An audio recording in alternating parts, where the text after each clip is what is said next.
We'll all hold hands for a ginger Christmas. A ginger Christmas for you and me. Ginger children playing under the Christmas tree. So that one day all the gingers will run free. Gingers like me. And now, we look into the Ginger household to see another Ginger Christmas with Steve and Scott. Good morning, Scott. Good morning, Steve. Merry Christmas. Merry Christmas to you. You ready to get some presents opened?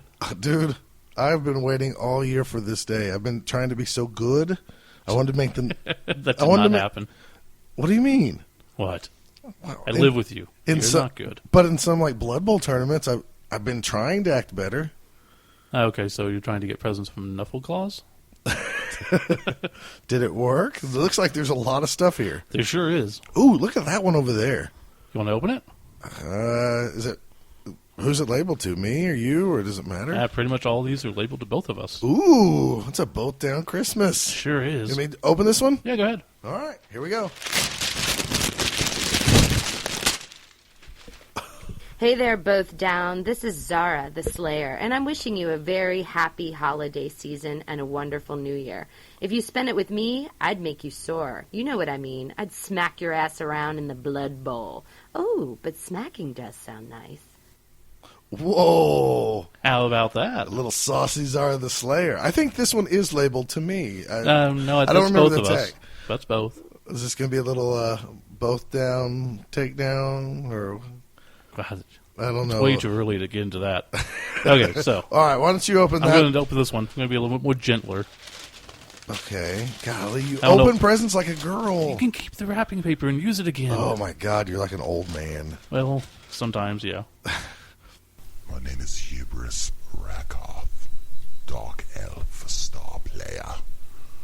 I'm extending a Merry Christmas and a Happy New Year to all of the Both Down listeners. Believe me, the pleasure was all yours. Right on, indeed. Okay, that one you can have. No, I think that one's yours. I'll yours. take the ass smack and Zara. It's perfectly fair. You know, she'll probably stab you with something. You know, she's hot enough. You up for it? I'm down. I'm both down. All right. So what else we got here? God, we should probably get some breakfast, but let's just do one more. Come on. One more. Breakfast. You don't eat breakfast until we're like through the stocking. Dude, you've got to have French toast. French toast for breakfast is the way to go. We're going to stop opening presents for breakfast. Yeah. Okay, well, I'm going to open this one real quick. Okay. Hey, both downers, from 3 Die Block, this is Chance. And this is Drew wishing you a Merry Slaneshmas. And a Happy Humanica. And a terrific Tronza.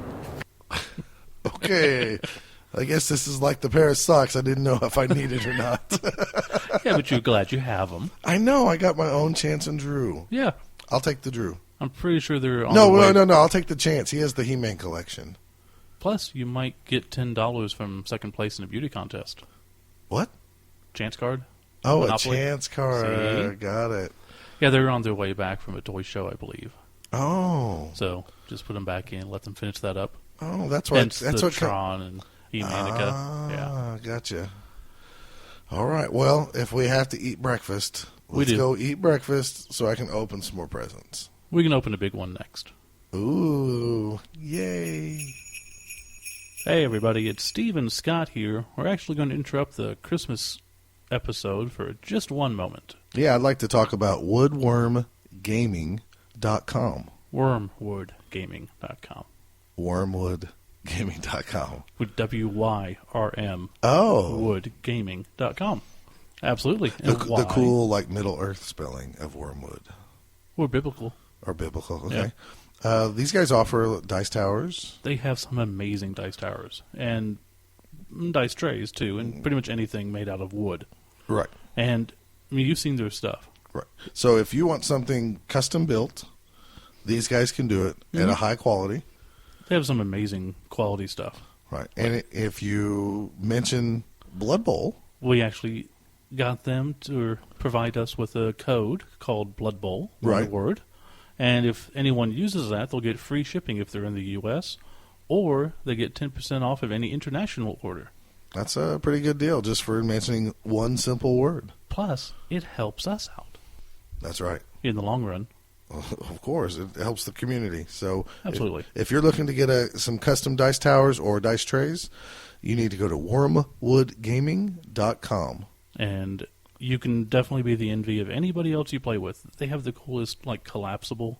I've seen that, yes. The one with the rare earth metal? Yes. The dice tower? Yes, I need $1 billion so I can get my own custom tower to be like at the end of my Blood Bowl stadium. I know. I just want one to, like, carry around with me to stadiums or to tournaments. And brag. And just be like... I got this at wormwoodgaming.com. Do the Transformers sound. Yeah, everybody has a terrible joke. We all do. Hey, as Scott said, wormwoodgaming.com. We want to thank them for sponsoring us this episode. And use the code BloodBowl for either free shipping or $10 off an international order. Get on the net and check them out. Well, Steve, you ready to open some more presents for some Christmas cheer? Sure. Did I get to open the big one? No, you can't open the big one. Why don't you grab that one over there with the yellow and blue wrapping paper? Okay. What do you think's in it? You're shaking it? Yeah? I can't shake it. It's too big. It's too big. You ready? It's heavy. Sure. You going to open it? Yeah, go ahead. All right, go. Okay. All right, take the top off of it. Okay. What's in there, buddy? It's a Brian. Heidi ho, both down. Hey, Brian Mitchell. How's it going, guys? We're doing great. How are you? Oh, great. I was just hiding in this box for, several weeks. Thanks for finally opening it up and letting me out. Well, I knew something was smelling, but... Yeah, he pooped in the corner of his box, so it's okay. It's a big box, so there's plenty of room. We all like big boxes, right? Cannot lie. I don't believe any other brother can deny. So, Brian, yes, you're here with us on this Christmas episode of Both Down. How's life been treating you, buddy? Oh, not too bad. Just trying to do my part to spread cheer around the Blood Bowl world. Do you have your elf hat on? My what? Your elf hat on. No, I don't have my elf hat on. Do you have like snowflake underwear on or anything like that? Not right now. I don't have any underwear on. I hope that's okay. That's perfectly fine. That's how Sigmund Lamar records his Siggy Llama Show episodes. Baby Christ came in wearing no clothes. We can record wearing no clothes. That's right. We just have swaddling clothes is what me and Steve are wearing. Well, actually, I'm wearing a belt of mistletoe. So. Oh. Yeah. Hope I don't wind up underneath that. Anyways. So, Brian, you have recently played a Blood Bowl league. I have. It's uncommon for me. It's been a long time since I played in a league. And this was actually the first time since I was introduced to the game of Blood Bowl that I played in a league that I wasn't running. Really? Yeah, so that was another kind of new, almost new experience. Was it being run at a store, or was this a local league? It was run at a store by some of the guys that had come to Slurpee Bowl for their first tournament and then decided to run a Blood Bowl league afterwards. Oh, that's cool. So just curious, how many leagues did you run before? Quite a few. Quite a few? Okay. Yeah, then I got tired of babysitting people, so I stopped running them, and then suddenly there were no leagues locally, so I just played in tournaments. Awesome. And so you didn't have to run anything at all. Just you got to play and show up or not show up or however it was? Yeah, I tried to make it one of my goals was to not get involved in the leadership areas because I didn't want all that headache because I'm kind of done with that for a while. Don't blame you. So that was one of my goals, and then it was kind of interesting as it went. I didn't realize initially when I signed up for the league how novice most of the players were. So I, went in playing Norse because I just wanted to get some more experience because they're my annual Super Bowl team now. Last year was the first one, and then I'm planning to play them at that tournament every time. And I wasn't completely comfortable with them because that was the only time I'd played with, the Ulf Warners and all the new stuff on the Norse team. So I figured this league would give me some extra games to do that. But I went in and quickly realized that everyone else there was a lot less experienced in Blood Bowl than I was. So I ended up being the guy giving out advice to everyone. Helping people coach their way to beat you? Twice I think I did that. You could do this on a 2 or better, or you could go ahead and roll 2 block dice, but I get to pick. It's your choice, though. Well, there was one week that because we had a solid 10 people playing the entire time, but there was a couple of people that dropped out and people that filled those spots. So we always had 10, but I think it was really like 14 over the course of that. But I walked in one week, waiting to play this Wood Elf coach, and someone was asking me for skill advice on building their team. And, I pretty much scrapped everything he was thinking and told him to go a different direction. And then after that, I found out that I was playing him that week. And I had just built an awesome team for him to compete against me, and we ended up tying. So what was the specifics of this league? Was it a challenge league, I guess? Is that No, what it they was call a scheduled league, which I was really happy with because I know that's more challenging to actually pull off, especially at a store. And it worked out really well. I don't think there was not a single forfeited game for anyone not showing up. I think there was only like 1 or 2 that had to be made up on a different night. That's really good. It wasn't like prearranged beforehand. That is awesome. Did you guys play once a week or once every 2 weeks? Or once a week. Nice. And how long did the season last? It was 9 weeks of regular season and then playoffs after that. And the playoffs there was a wild card round, so I think it was 3 weeks of playoffs. All right. Well, let's get into. I kind of want to know the fluff about your team besides Norse. Yeah, I have one question though. Okay, sorry. You said people dropped out of the league and then other people came in. How did that work with a scheduled league? Did they take over the team, or did they just take over the spot? So there's again, I was trying to stay out of making leadership decisions. Right. The commissioner did a great job. It's a job that I don't want anymore, obviously, as I talked about before. But there were some of the decisions that were made and some of the things that everyone was talking about that I felt like the Blood Bowl community online had already like hashed out and beaten to death 10 years ago. Yeah. And they were, newer to the game, so they were just getting into all this stuff. But one of the things that they did, one of the house rules for the league was that your opponent chose your MVP at the end of the game, which I didn't like and created all kinds of problems, I think, and it's going to be changed going into next season. So they didn't want to do the random thing, so you could actually just screw people over if you really wanted to. Yeah, but that never happened. But what it did is it was like whoever scored touchdowns was going to get your MVP. So you just had these bloated superstars, and you never got those star player points spread around like you need them to. Yeah. So I was intentionally building my team to be very balanced, and then didn't bring on a dedicated ball carrier until very late in the league, and had this very awesome, nicely balanced team where most of the other teams had like 1 or 2 players that had sucked up all their star player points. And I know this is obvious to any listener and even to you, I'm a fan of the MVP going to randomly, just because to me that feels like Blood Bowl, because you can make an excuse anytime. Yeah. If the guy on the bench somehow never played, he got paid off. I mean, because there's corruption in Blood Bowl. So, or he was on the sideline entertaining the crowd the whole time. Right, yeah, or cheering, getting the crowd behind him, whatever it is. I mean, to me, you can justify almost anything. But I guess to get back to the question, actually answer the question, they were allowed to make new teams and then just take over the remaining schedule, and they didn't have any credit for any wins or losses before that. Okay. So they went in with a 0-0-0 record. But they were gifted like random star player points up and down the roster for different people. I don't really know how that was decided, and there was some discussion over whether that was fair, but I don't know. So that happened. But 6 teams with you had 2 wild card teams and then 4 teams that actually made the playoffs. So of those 2 wild card teams, I think one of them was someone that jumped in late in the league, and he ended up actually winning the whole league. So. Wow. That's cool. So how did you do during the season? I did great during the regular season. It was a 9-game regular season, and I finished with 6 wins and 3 ties. Hey, nice. So what was your team name? And do you have fluff behind it? I assume you do, since you're the man behind the 40 Miners. Of course I do. My team name is the Windy City Werebears. They're based on the 85 Bears in a different way. They were my excuse to use all the old Stupid Bowl models that are given out every year and paint all those up.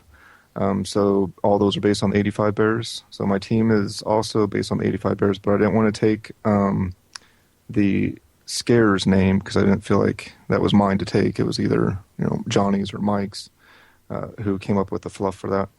But my team has a bit of a different fluff and history behind it because they're Norse and not a human team. So they're a Norse clan that worship bears, and they go on these journeys when they get to a certain point in life after they've gone up their achievements, and they go off into the woods to try and become actually a living form of a bear. So my Ulfwarners are actually bears. They're transformed from men to bears. And then my Snow Troll is a giant bear, and he's Papa Bear Hallis. Nice. And the Ulfwarners are Bacchus and Gitka. So those three players didn't play on the 85 Bears, and they kind of represent that they are the older people of the tribe that have actually achieved that and then come back. And then all the human-type players are all from the 85 Bears. That's a really cool way of doing it. I like that. Steve's a big Chicago Bear fan and a Norse fan, so this all fits. Absolutely. Is this both down approved, Steve? Oh, yeah, definitely. Yeah, I already said that. I really liked the look of them and the idea behind it when I heard it the first time. So you had a lot of fluff for your team. How is the league? Because that's the one thing I love about our league is that everybody participates in making stuff fluffy. We just don't have player number 7 or... We did, in fact, have the mysterious player number 7. Okay, he was one zombie, but... He was a ghoul.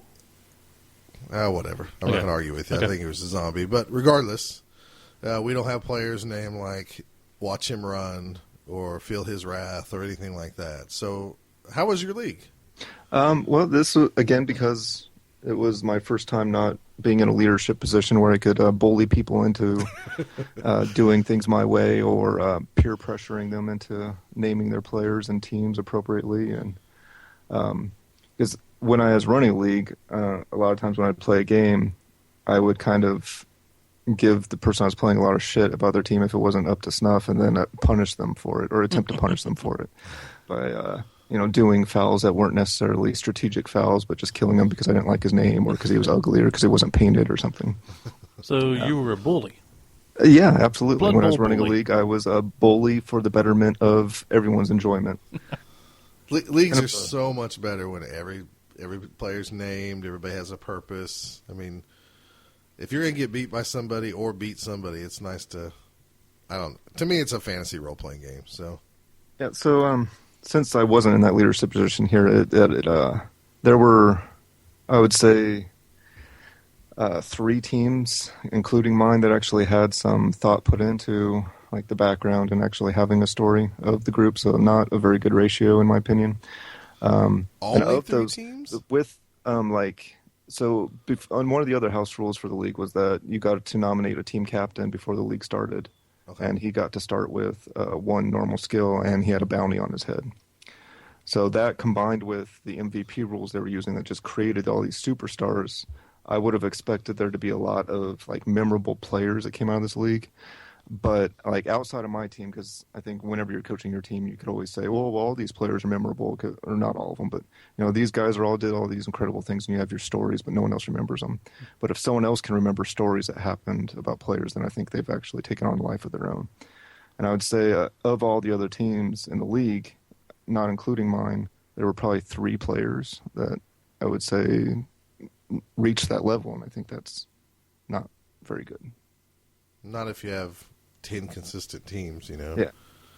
I mean, I would say, and Steve can correct me if I'm wrong, we have, 16 teams in our current league, Yeah. and almost every team has, like, a memorable guy that you go, like, you got to look out for this dude, or, watch out for this guy, or that guy he won the most touchdowns one year, or whatever, Yeah, I mean, what I would like to see is every team have at least one guy, and then most teams have, 2 or 3 that have some story, or everyone remembers them for something. They've achieved something or whatever. But if you don't, like, I know you guys have probably harped on this before, but like if the player doesn't have a name or identity or anything, when he does achieve something, it doesn't matter. Like, no one's going to remember it, and he just goes away. Yeah, absolutely. Because You know, a lot of the reason we remember our people is because, well, Scott and I tend to watch most of the matches because they're usually done here. Or also, you know, we put the postings of who's leading whatever category on the forum, so everybody knows like who's leading in touchdowns or casualties. So we see those names time and time again. Right, and we have a guy in our league who also types up a newsletter before every week. So he'll talk about certain players, watch out for this guy. He's beaten people up the last 2 games or, something like that. So I just think it adds to the sports role-playing game once again. Yeah, but So, if it was like leader is player 2, okay. I don't know who that is. Or Blitzer A, stuff like that. yeah, on the note of a newsletter, it's actually something that trying to stay away from actually becoming, again, in a leadership role, but wanting to try to encourage the growth of fluff in the league. I was looking at possibly volunteering to do like a newsletter because they're using the OBBLM site for the league, which is awesome. I really like it a lot because I'm a stat geek and I love like going through all those different things. But one of the things on there is you can put up like team news blasts for your team, and I did that for my team. Like, when my kicker learned this kick skill finally, and then like when I went to hire Salter Payton, and he would eventually become one of the superstars in the league. I like had a team news blast. And then, like, after I put that up there, because it goes into, like, a feed where the whole league can see it, where it's a sidebar and it reports on when matches happen and the results and the little blurb about the game that people can type in there. Which everyone was doing that, which I appreciated. They weren't just, like, putting the scores in and then not giving you any kind of description of what happened. But after I did a couple of those news blasts, then the commissioner started doing them from, like, a radio station type feel. And it was really cool, but like he mentioned it in one of the league nights, and like no one else was reading them or caring about all that effort that was going into it, and it was just sad. That's the hard part. I mean, we put a lot of effort into the stuff you do, and if you don't know if anyone listens who cares, then you kind of stop. Yeah. Oh, and one of the things also that like I consider this the absolute bare minimum is having a team logo. Yeah. And it's very easy on this site just to upload whatever picture you grab off the internet of a donkey dick or whatever the hell you're going to use for your team logo. And there were 3 different teams that just by the end of the season had never bothered to upload an image. So when they print off their roster, it's just a giant question mark where their logo is. That just makes no sense. The commissioner should upload a donkey dick. If I was the commissioner, that's what your logo would be. But realistically, those type of players, they don't care.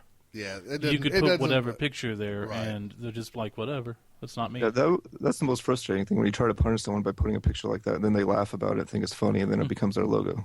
Dude, it's awesome. You're like, no, I was joking. Right. We're going to be the asscocks. Donkey, dick, get it? Asscocks. Yeah, I know. That stuff drives me nuts. But so, if you only had 3 teams that had player names, and I assume team names. Everyone had some kind of play. The 3 teams, just memorable players. Oh, okay. I'm sorry. A lot of teams had like player names and had their own themes for them that wouldn't be both down approved, but were approved for those people. Right. Well, as much as I harp on everything being both down approved, I still think that's the right way. But if people still at least put effort into their team, maybe they'll care more. And stuff like that. And to me, man, there's so many name generators out there that if you can't think of names, it's really easy to go find a pirate name generator or whatever name generator. Again, it's not about not thinking about it. It's just not caring. Yeah, and you've got to find a way to get past that with those people. Dude, this isn't just a game. This isn't just pieces you're playing. That's your team. You're right. Pieces, they're players. Yeah, that's what I mean. Right. Oh, I get what you're saying. I'm sorry. Along the lines, a lot of it is effort-based, and the more effort that everybody puts into it, the more fun of an environment it is. And something I don't think you guys talk about as much as the fluff is painting, and like having your team like painted and modeled and ready to go. That is such a huge factor for me because like when I started this league, one of my things was like, all right, I'm going to take pictures of all my games. I'm going to tweet about them. But like after the first week or so, I was like, I'm tired of taking pictures of my team playing bare plastic. Yeah. Like, there's no point in me taking a picture of this game. It's my team versus the silver guys. Yeah, I mean, there's a lizard team I played that not to bash the guy, but he deserved it at this point because over the course of a season, I expect you to have made some progress, and he didn't. So, but his lizards were Warhammer models with next to no conversion done. So all the sources that had the molded in arm that's holding a staff were still holding a giant staff or a giant whatever weapon, and the other arm that you have to glue on, he never glued on. So they were all one-armed Sauruses. It drove me crazy, like playing this game with him.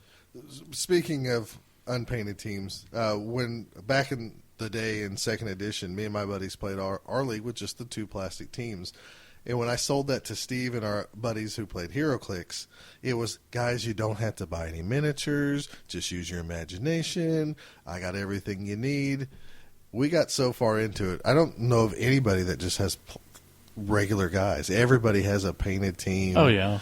And it's really funny how blessed we are that we have so many people that do care about their teams. Right.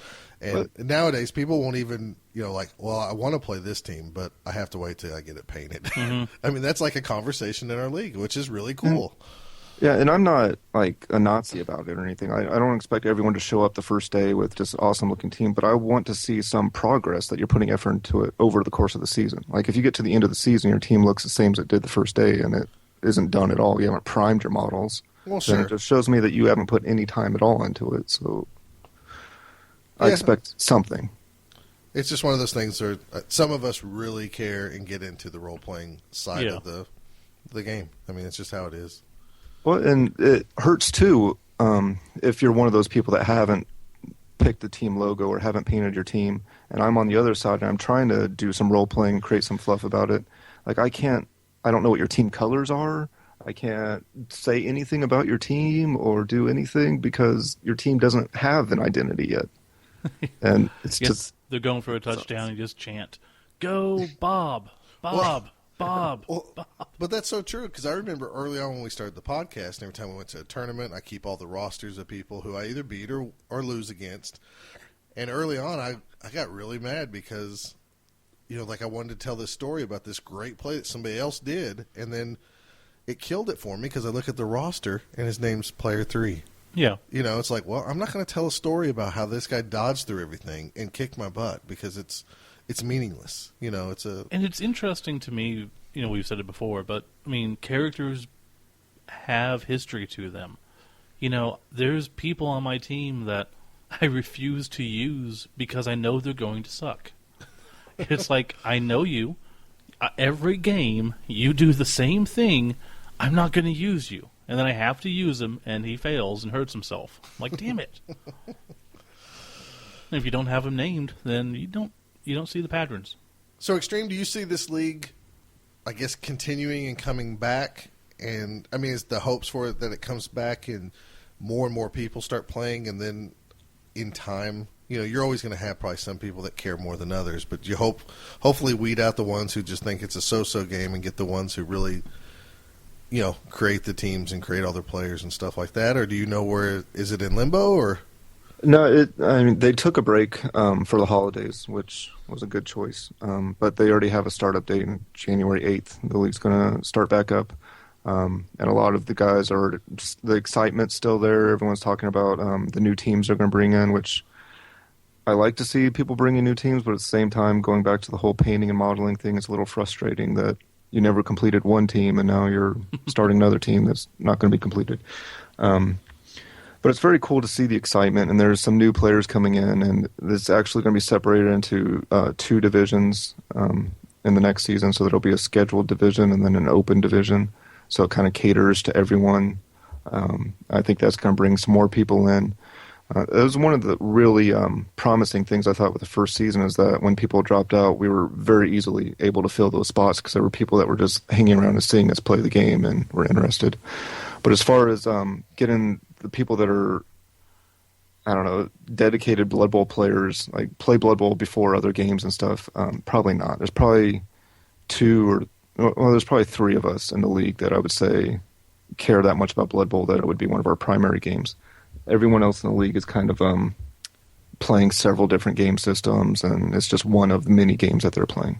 Right. Well, I mean, the hope is the league keeps going, and through your example, other people are encouraged by the fluff or the story or the role playing aspect of it, and I don't know, maybe improve on their teams. Yeah, I'm trying to lead by example without being the guy in charge. So we'll see how it goes. So next season, you're going to take a microphone with you every time. And whenever someone questions you or says you do something wrong, you're just going to hit him with the microphone and go, "I do a podcast, motherfucker." Yeah, that's what you should say. You don't know who I am. I mentioned that I didn't realize how novice a lot of the players were.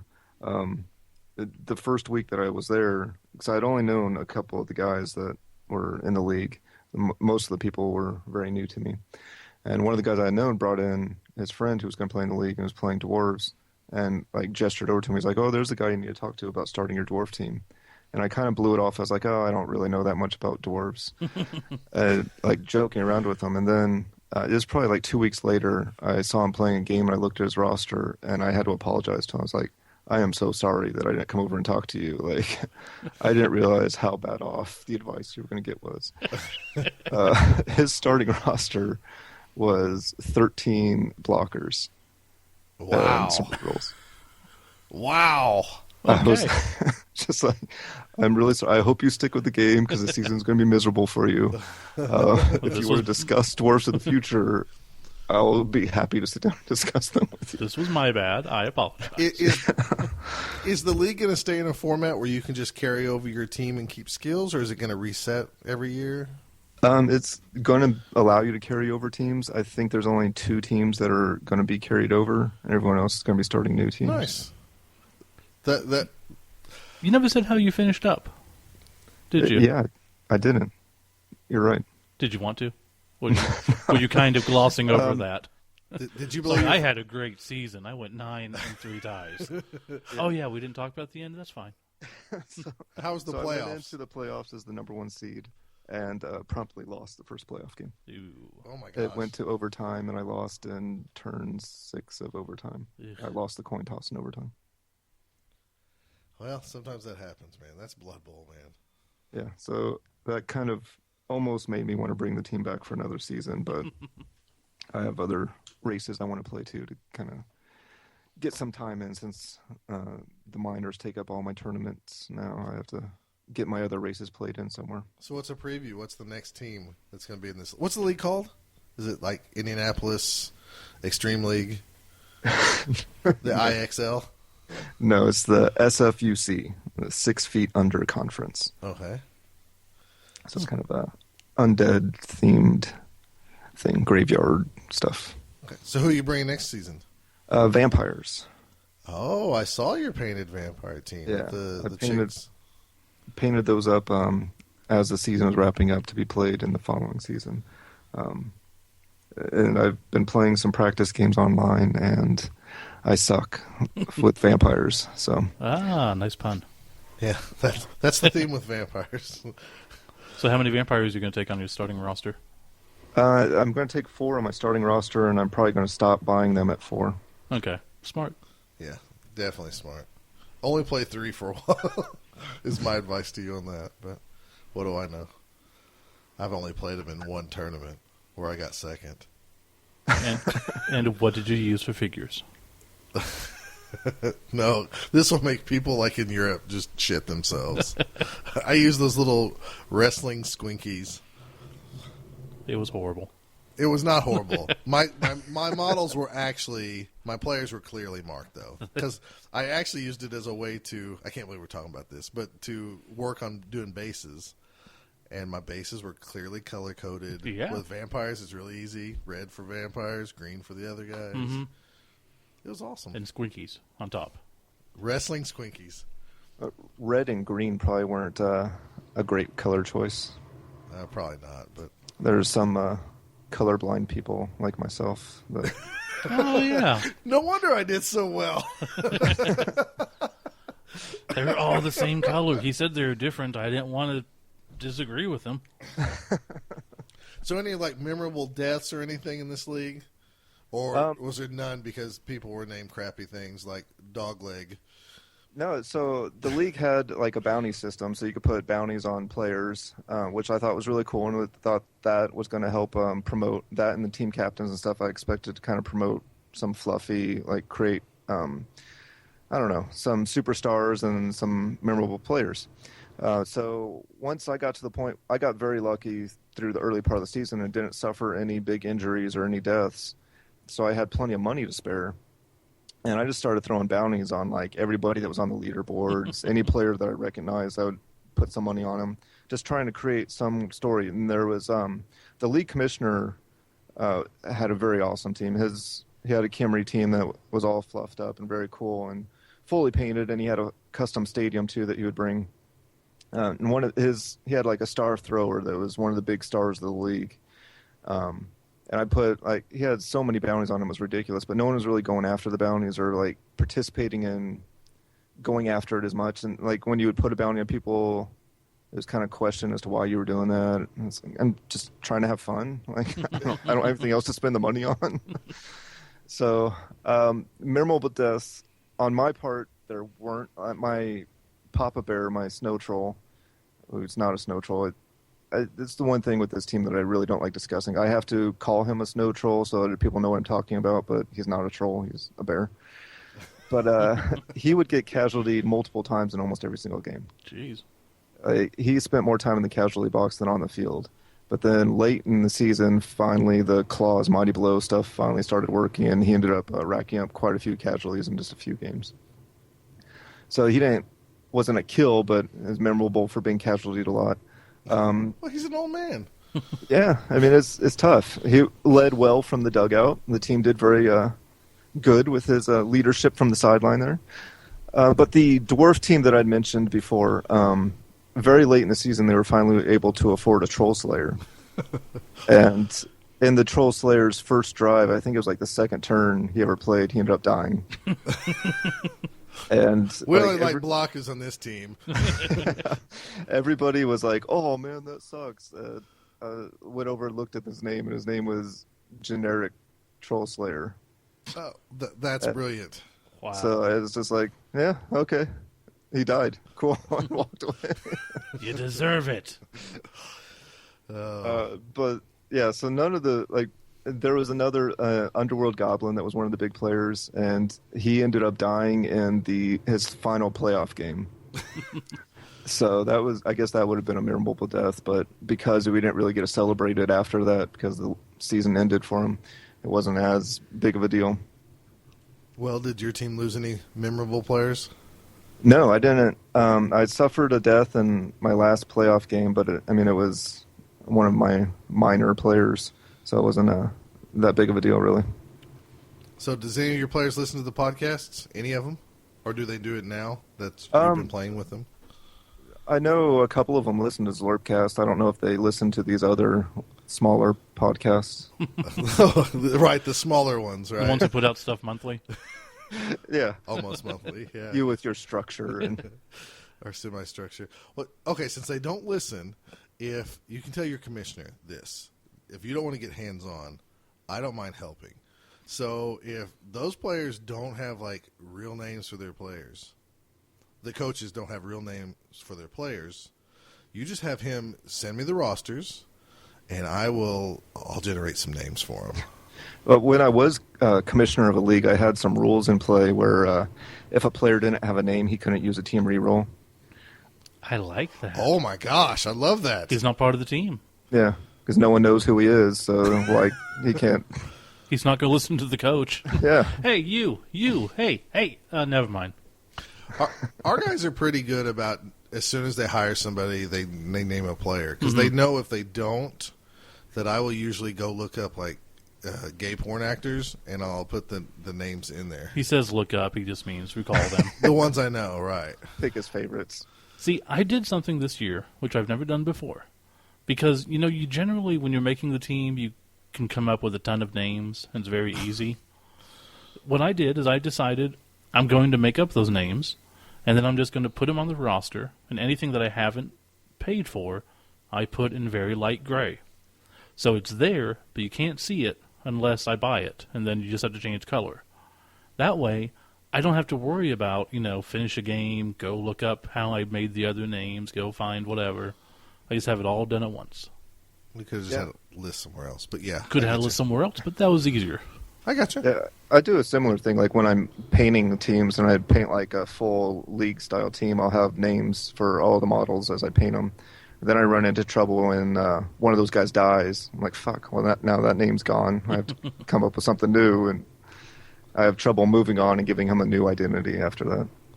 Especially when you get attached to players in league format, it is really tough to be like, I can't believe that guy's dead. And then, I don't know, I look at tournaments as a way to kind of resurrect that guy. Because I always think of tournaments as the best of that team. Yeah.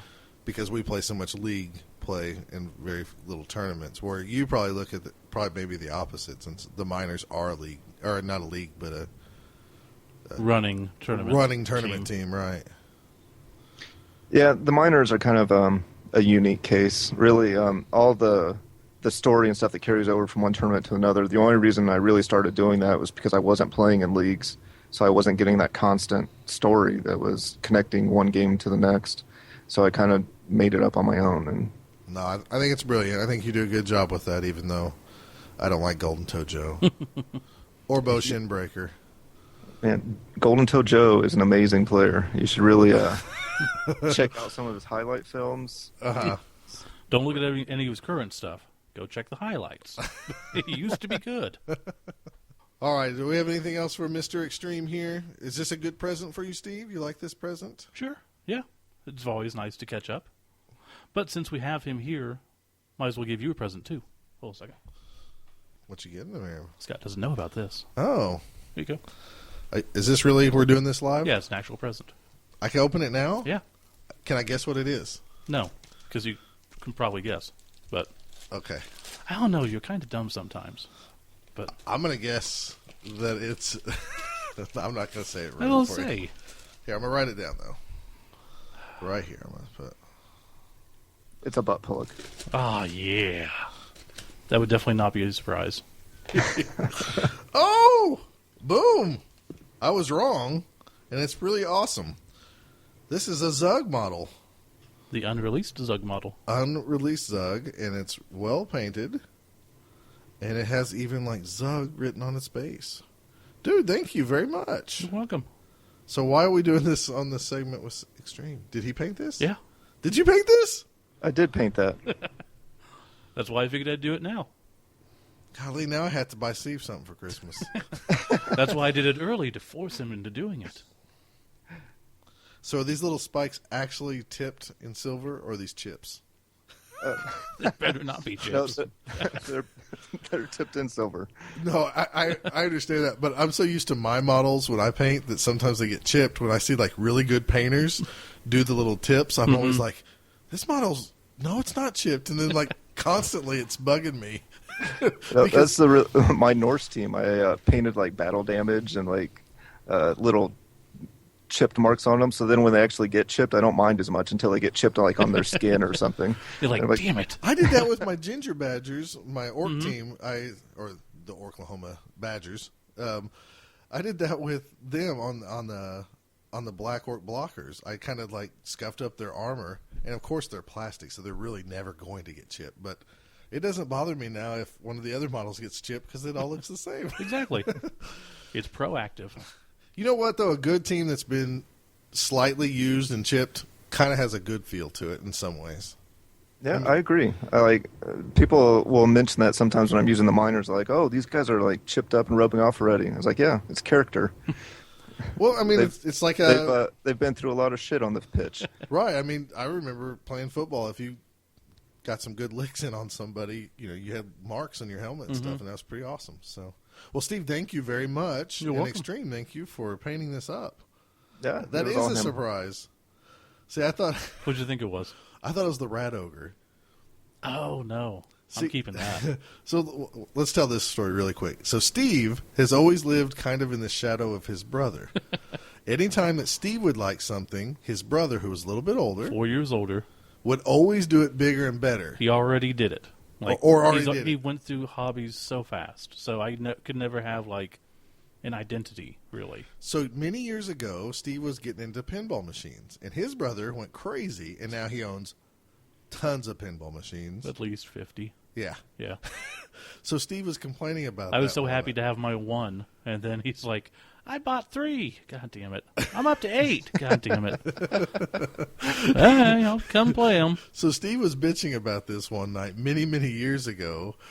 Steve is now my older brother because he didn't have any kids. So it's like, look what I found on eBay. And it's like, you have 4 of those teams already. Yeah, I got a 5th one. It was a good deal. And the other night he got this rat ogre in. And he's like, what? Why would you want that? It's like, what? You wanted it? Of course I wanted it. It was the 2nd edition rat ogre. And I threw a baby fit about it. And we just But he's laughed. not really a Blood Bowl model. It doesn't matter. He fits that team. Yes, he does. So he's the old Warhammer Rat Ogre from that era? Yeah, the one who's like, he's looking forward, he's got his arms up. Yeah, that's the one I have with my 2nd edition models. It's pretty awesome. Yeah, I got a 2nd edition Skaven team, so if I eventually get one of those. But I now live with the guy who I can't get on eBay and say, like, look what I found, because he'll go buy it. Or he's bought it already. I will say, if there was anything up for a good price, I might have just bought it now. Whether he needs it or not, he takes it. No, I bought an undead team the other day for $30. I don't need a 3rd undead team, but for $30, I'm getting a 3rd undead team. Well, thank you guys for painting this model and purchasing it. You're welcome. That's a really good present. That's awesome. Yeah, it is. And Extreme, you're a good present too. We appreciate you coming on the podcast and just talking about your league and everything else. So, yeah, well, thanks for allowing me to be part of your podcast Christmas. all right. Well, any closing words or any websites or anything you want to plug while you're on the show? No, not really. Oh, Good. Everyone knows about all my stuff, so. Yeah. Well, they might not because we probably have a little bit higher class listener than Slurpcast. Yeah, probably. We're not all about the D's and B's. We're all about that base. I guess you go check out the40miners.com, or you can check out this really awesome website. It's slurpcast.com. They have some great content there. Xpainting.com. Or xpaintingservices.com. Ah, okay. Really enjoyed the last. Or slurpybowl.com. Yeah, see, you got a whole bunch of them. We enjoyed the last Slurpcast, by the way. Yeah, there was some real Blood Bowl content in there. I know, it was nice. No Dreadball talk. We loved it. I'm painting Dreadball models right now. To devalue this conversation. Yeah, let's stop right there. All right, well, you have a Merry Christmas, and Merry Christmas to you and your family and everything else. All right, same to you guys. All right, Talk to you bye-bye. later. All right, bye. Oh, boy, let's open some more presents. Nah.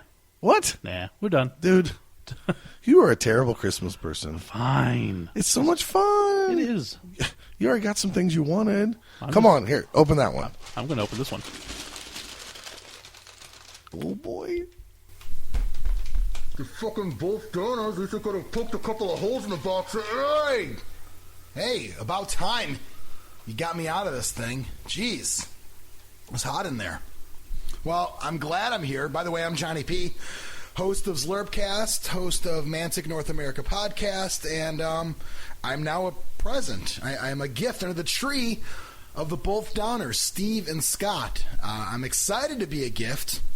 I wanted to be into a gifted program as a kid. That didn't happen. So now the closest thing I got to it is becoming a gift under their tree. First and foremost, Merry Christmas, Happy New Year to all of the Both Down audience. They run some amazing tournaments, by the way. Oklahoma Bowl, Spiky Cup. We went last year. Extreme and I say we. He's okay with that. I speak for him. We had an amazing time. We stayed at the Both Downers' house. That was great. It was just an awesome time. So if you have the opportunity to go to one of their events, definitely go and do that and buy some of their merch. They got pencils. They got pins. They got penises. Everything that starts with P with their name on it, they got. All right, well, I think it's time for me to go. Hopefully I don't have to go back in that box again. That's what he said. Oh, so how'd you like your Juggalo? Well, I get to keep him. I can rub his head for good luck. You can. Yeah. I would take him, but I would like to play house with him and put things in his drinks, and he might get mad. Is that playing house or is that playing Bill Cosby? Maybe a little bit of both. Come here, let me give you some Jello pudding pop, and Come here, Johnny P. That's a terrible Bill That Cosby. is an odd Bill Cosby. It's like if he had a stroke. Come on, Johnny P. Get Jello pudding pops. Come over here and lick my spoon. God. Okay, well, why don't you open up that one? Looks like I- that came from a long ways over. All right, yes. Let me get this one here. Hello from England to those nice ginger people at Both Down. A jolly well done to both of you for your tremendous support of the Blood Bowl scene, even though sometimes it is terribly difficult to understand you. Do try and enunciate properly. If you ever need tips, do try and listen to the NAFcast. It's marvellous for long words and the Queen's English. Merry Christmas and cheerio! Oh, little Mike Davies. I have no idea what he said. Blah, blah, blah, British, blah, blah, bangers, The mash. Queen, soccer, or football. Football. Premier Yep. League, Barclays. Something like that. Pint. All I ever hear is bangers and mash, bangers and mash. Bangers and mash. Bangers and mash, bangers and mash. That would definitely be a porn title if I got to direct porn. That'd be great. We shouldn't be talking about that in this, Okay. in this family episode of Hey. Both Down. Oh. All right. Well, what about that big one? No, we'll just hold off on that for a little bit. What about one more of these little ones? Oh, I want the big one. Oh, You go ahead and open it then. how about this little one here?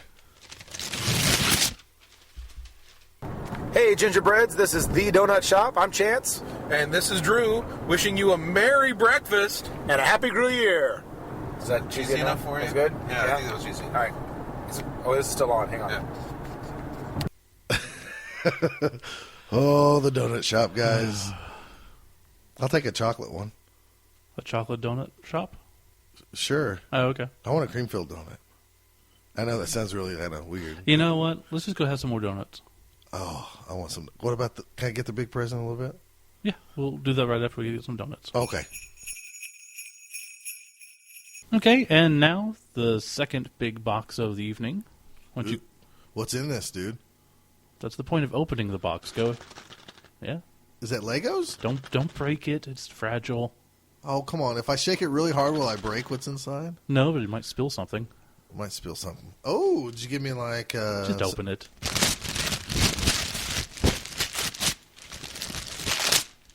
Whoa. You just come barging in any place you feel like it?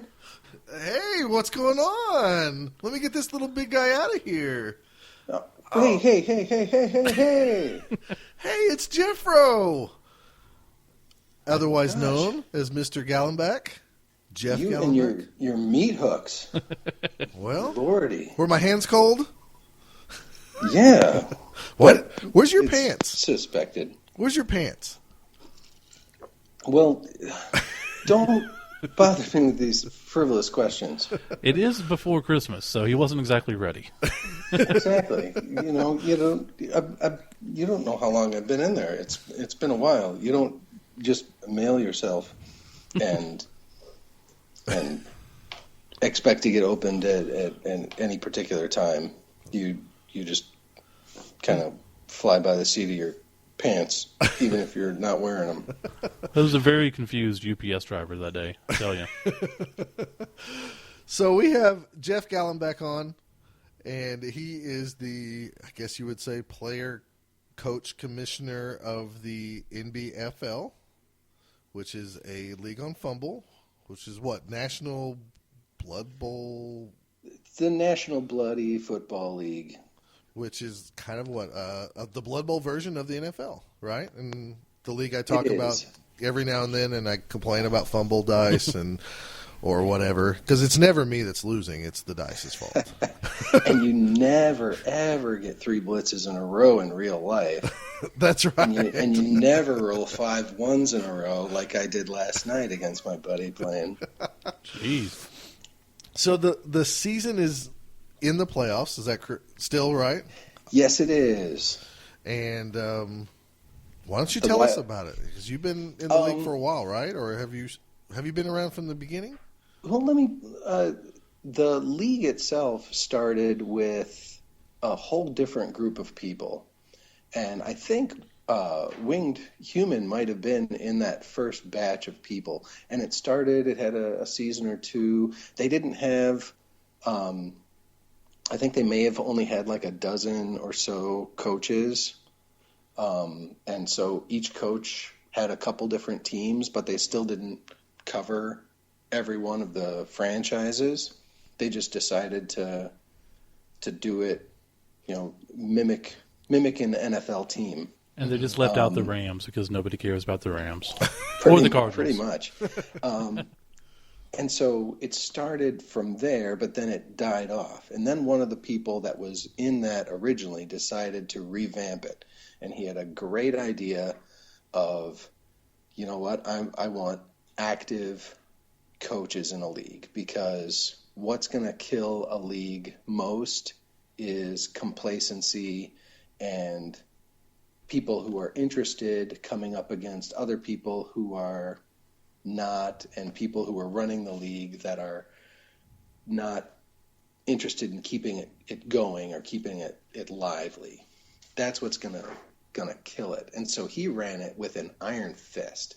If you missed a game, you were allowed that one. If you missed playing another game, you were kicked out of the league. Wow. And he went through coaches, because real life happens, and sometimes you're going to miss a game. Right. But he took zero excuses, and he ended up kicking some people. Actually, Nicodemus won. After Nico had been in the league for 5 seasons. Now, Nico's a little tough to schedule against because he lives in Denmark, but he's always been great. He'll stay up till 2 a.m. to schedule with somebody in North American time so that they can play in their evenings. Or he'll wake up at 5 a.m. so that somebody can play. He's woken up at 5 a.m. so that I could play him at 11 o'clock at night. So he's adhering to the requirement of basically Central Time, right?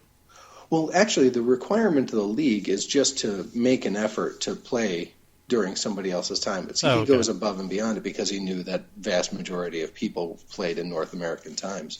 But he came across Eisen when Eisen just had he woke up on the wrong side of the bed one day and just booted Nico out of the league. And Ryan Fitz, the current co-commissioner, and I were both aghast. We were like, "How could you kick out Nico?" And Eisen was like, "He missed the game. He's tough to schedule against, and he's out of here." And so I think we went through another season or two, and Eisen eventually got sick of fumble, like a good number of people do. I don't know if he got sick of Blood Bowl entirely. He might have gotten sick of Blood Bowl entirely. People do that too. And that's when he left the league to me and to Ryan. Ryan does the vast majority of the graphics, and I'm kind of head recruiter and person who supposedly kicks people out. I don't really kick people out anymore. I changed my stance a little bit, but I still remember the hard-nosed Eisen of kicking people out. And so I don't kick people out if they miss games, but I will replace coaches and replace them at a moment's notice if they start being difficult or if they just don't show up for games. My biggest thing is if you're in a league, communicate with your opponents and try and find a time to play the game, because that's really what we're all just trying to do. We're trying to have fun playing a game. I always find it surprising whenever I play in a league, and it's like, okay, everyone, it's week 3, go.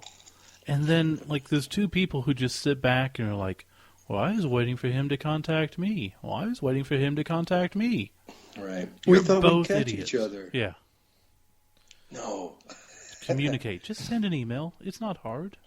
So, exactly. So was the league from the very beginning, because one of my biggest complaints about a lot of things on Fumble, one, you have a lot of people who just play the game to play the game. So they don't really name their players or care about their player. They might care, but they don't.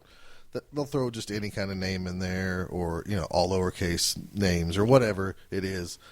One of the appeals that sold me to try the league out when you contacted me was the fluffing side of it. You said like everybody's kind of based off an NFL team. All these guys use real name, try to use real like player names or puns off of player names. And then you even talked about, like there's a draft with some college players and stuff like that. Correct. I'll go into my general rules of fluff for the league. Every one of the teams, and originally we didn't have one of every 32 teams. And then we grew to, some coaches having multiple teams. But when I took over, I had a goal. I want to get 32 coaches, because it was just kind of a little ugly when you had one coach that had a team in the NFC and one coach had a team in the AFC, and then they'd both get to the playoffs, and it just got a little wonky. People were like, what if they both get to the Super Bowl? Well, then we won't really have a Super Bowl, or somebody else will happen. I was just like, let's avoid it all, and I'm going to try and find 32 solid coaches to play the entire season. And one of my prerequisites was,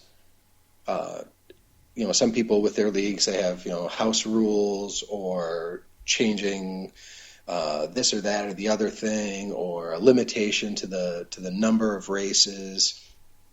And my original prerequisite was just that you get a franchise. It has to be pseudo based on that NFL team, and then the players have to be pseudo named off of any player that has ever played for that franchise. So I think we've had like 3 or 4 iterations of Terrell Owens on Eagles, Cowboys, Buffalo Bills, San Francisco 49ers. So, and he's kind of appeared in different places everywhere. Brett Favre, when he played for the Jets for a year, he has an instance on one of the New York Jets teams that had Brett Favre on there. And you can change the player's name if you want to, or you can keep the player's name the same. I was very fond, when I had the Buffalo Billy Goat Scruff, to keep all of the players' names exactly the same, but then I gave them each a picture of a wacky-looking goat. So Terrell Owens, as a goat, looked like a black and white spotted goat with a yellow toupee on. It was completely ridiculous. He ended up actually being one of the 2 legends that I had on the team, and Liquor was very fond of Fowl ripping him into the turf when he finally did. Proud moment for all of us. So that's a little bit of the fluff for the league. Now, when we finally got 32 coaches, and one of those coaches is an admin for Fumble, Crichton, we decided to try and exploit our ability to change stats of some of the players, because the admins, like if you pick a stat and you pick it wrong, or like, oh, I meant to choose block and I chose sure hands, can you change it? You can send a message to one of the admins, and eventually they'll get to the ticket and they'll change this. Well, having an admin in our league, Ryan had the idea to try and incorporate one of the aspects that we had from the NCBB, which is a college-based league, that every 4 seasons you had a player on the team couldn't play any more than 4 seasons. He would graduate. So if you had a player that actually lived after 4 seasons, you would have to retire him regardless. And so all of these retired players, for some reason, Ryan kept track of all of them. And they went through probably 3 or 4 seasons a year. Wow. For, probably since 2008. So is that league still active? And that league is still active. And that league doesn't limit the number of teams that are in it. So a team can come in and play 4 seasons and graduate some players, and then that coach might go bye-bye. But the historical team will still have graduated a player, and Ryan keeps track of those players, and they get thrown into the draft at some point. I don't know all of the details on the draft because that's not my gig, but he's got a lot of them. And he's taken all of those players, and now and put them into different categories depending on what race they were and what skill position they were. So you can take a blitzer from a human team, and he can become a blitzer on a dark elf team, or a blitzer on a dwarf team, or a blitzer or a white on an undead team. He's got the different categories for the different types of players, so that there's a little bit of cross-pollination. So would they keep the same skills, just transform into that race? Yes. Exactly. And if you're choosing, let's say you have a Norse player who graduated, and because they already had block, they had chosen sure hands, and they got an AG plus, and then they also got tackle and whatever. The only skills that transfer over are the ones that he earned. So it can really, really be a boon to draft a player of the same race that you're running. Yeah. And some situations can actually be really, really interesting to draft and tack on to players that I have no idea why this player chose this, that, and the other thing, but stats are huge, doubles are huge, or if there's a player that would have normally not been able to take like a strength skill like Mighty Blow, all of a sudden a Dark Elf Blitzer that can, he already has block, but this regular player got Mighty Blow and tackle and something, so the Dark Elf Blitzer can draft that, and it counts as a double, and he's good to go. Yeah, so they do take that into consideration. Right. I think I've taken advantage, and I could be wrong because I don't remember what college team these players came from, but the last couple of years when I drafted, I think what I turned what were vampires into pestigores. I could be wrong on that, but a lot of them had like block, dodge, sidestep, which seems like a vampire thing. Yeah. Which make great pestigores because then I get block, dodge, sidestep. Oh, and horns. Jeez. Yeah. So. Yep, great picks. So that with the institution of the draft, that has really, really served well to keep coaches coming back season after season. I haven't had a season yet where we had all 32 coaches come back, but that's still my goal. My goal is to run an entire season where all 32 coaches play, nobody drops out, and everybody comes back the following season. We know how hard that's going to be when you have players who've played like 10,000 games. I mean, I don't know if everybody plays. I always assume that anybody who plays Fumble also plays tabletop, but the truth is probably they don't have a league locally or tournaments, so they might only play Fumble quite a bit. Yeah, Scott the other day was not complaining, but he was talking about someone who had 12,000 matches. Or was it 10? I think it was 12,000 matches because I talked to Jeff about this. That's Bill Brasky. Yeah, that's Big Daddy. And we did the math, and we're looking at the math, and I'm like, he would even giving him 10 years, he would have had to average 3 games a day over a 10-year span. But you know what? Yep. That guy is always playing. Anytime I go to fumble, that guy's like in a game. Yep. He's got a regular time that he plays during the day, and he plays darn near every day. He's not on all the time. And the other thing is he plays quick. He plays in the black box, and he knows his teams, and he plays fast. So, some games can take 2 hours. Not if you're playing Brasky. It'll take you an hour and 15 minutes because his turns will be done. He knows what he's doing. Mm-hmm.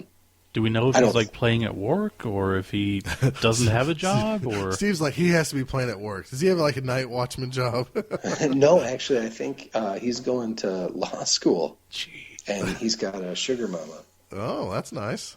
So good for him. And good for Bill Brasky. And he's 15 feet tall. Exactly. He's Bill Brasky. He and I were out and we were sitting in this thing, and I was like, "Hey, Brasky, we got to go to a bar." And he's like, "Nah, let's just stay right here." And we sat in the middle of a parking lot, and they built a bar around us, around him. And then we sat there, we drank, we got drunk, and he left, and then he burned the place down. That's Bill Brasky. It says, "Always leave a place like you found it." Bill Brasky. We have so many confused people listening right now. Yeah. No, really though, there is every time I have my season, I play 2 seasons, and every time I'll be like, well, I play Winged Human, which John's in our local league, and so like I know him and I know you, and then I'll go like, I'll look up the other people, and I'm like, Steve, this guy is ranked like blah, blah, blah, and he's played over 6,000 games. And then I'll go to the next guy, and it's like I'm playing the who's of the world because, like, one guy's in China, one guy's in this country, and I'm like, good gravy.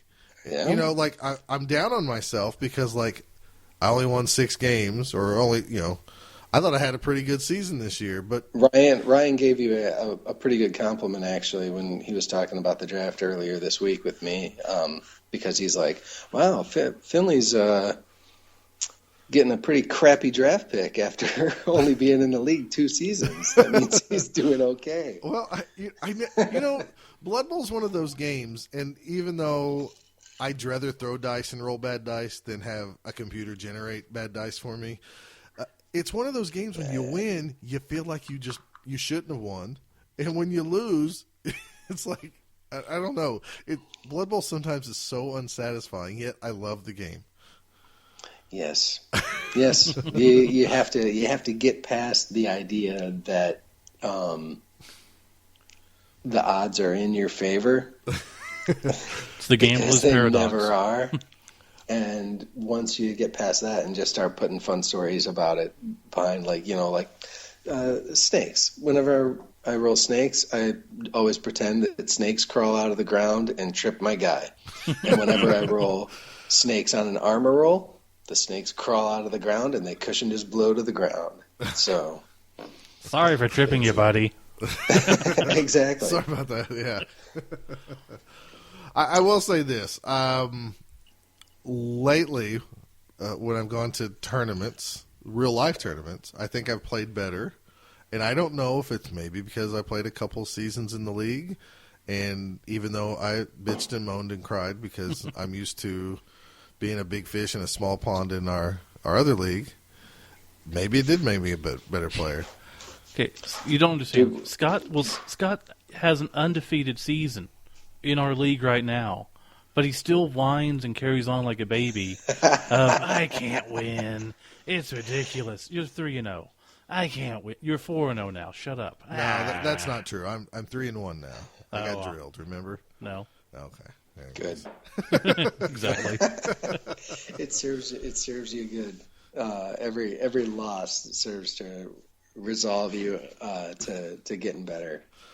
Well, I will give the NBFL a little bit of that because in Nuffleween, where I came out victorious and won our local tournament, I felt like I played really solid and didn't, I don't know, kept my cool and everything else. And maybe it's, like I said, but playing better coaches. I know I don't have good results against those really good coaches. We have a number of fumble major winners in our ranks. I mean, heck, we had the Fumble Cup winner last year win our Super Bowl.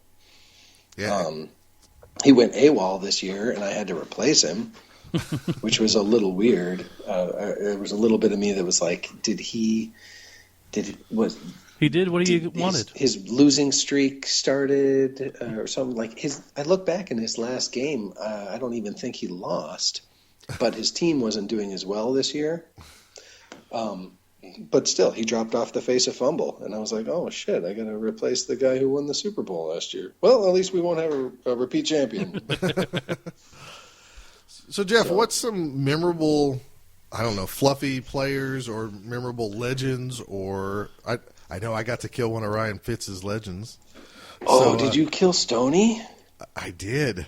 He's now a Nerval Rotter. Stoney was one of the oldest ones. Stoney was, Ryan's team, the Atlatl and Falchions, Lizardman team. Stoney was, let me see, I got it up here. That team. 146 games. Yeah.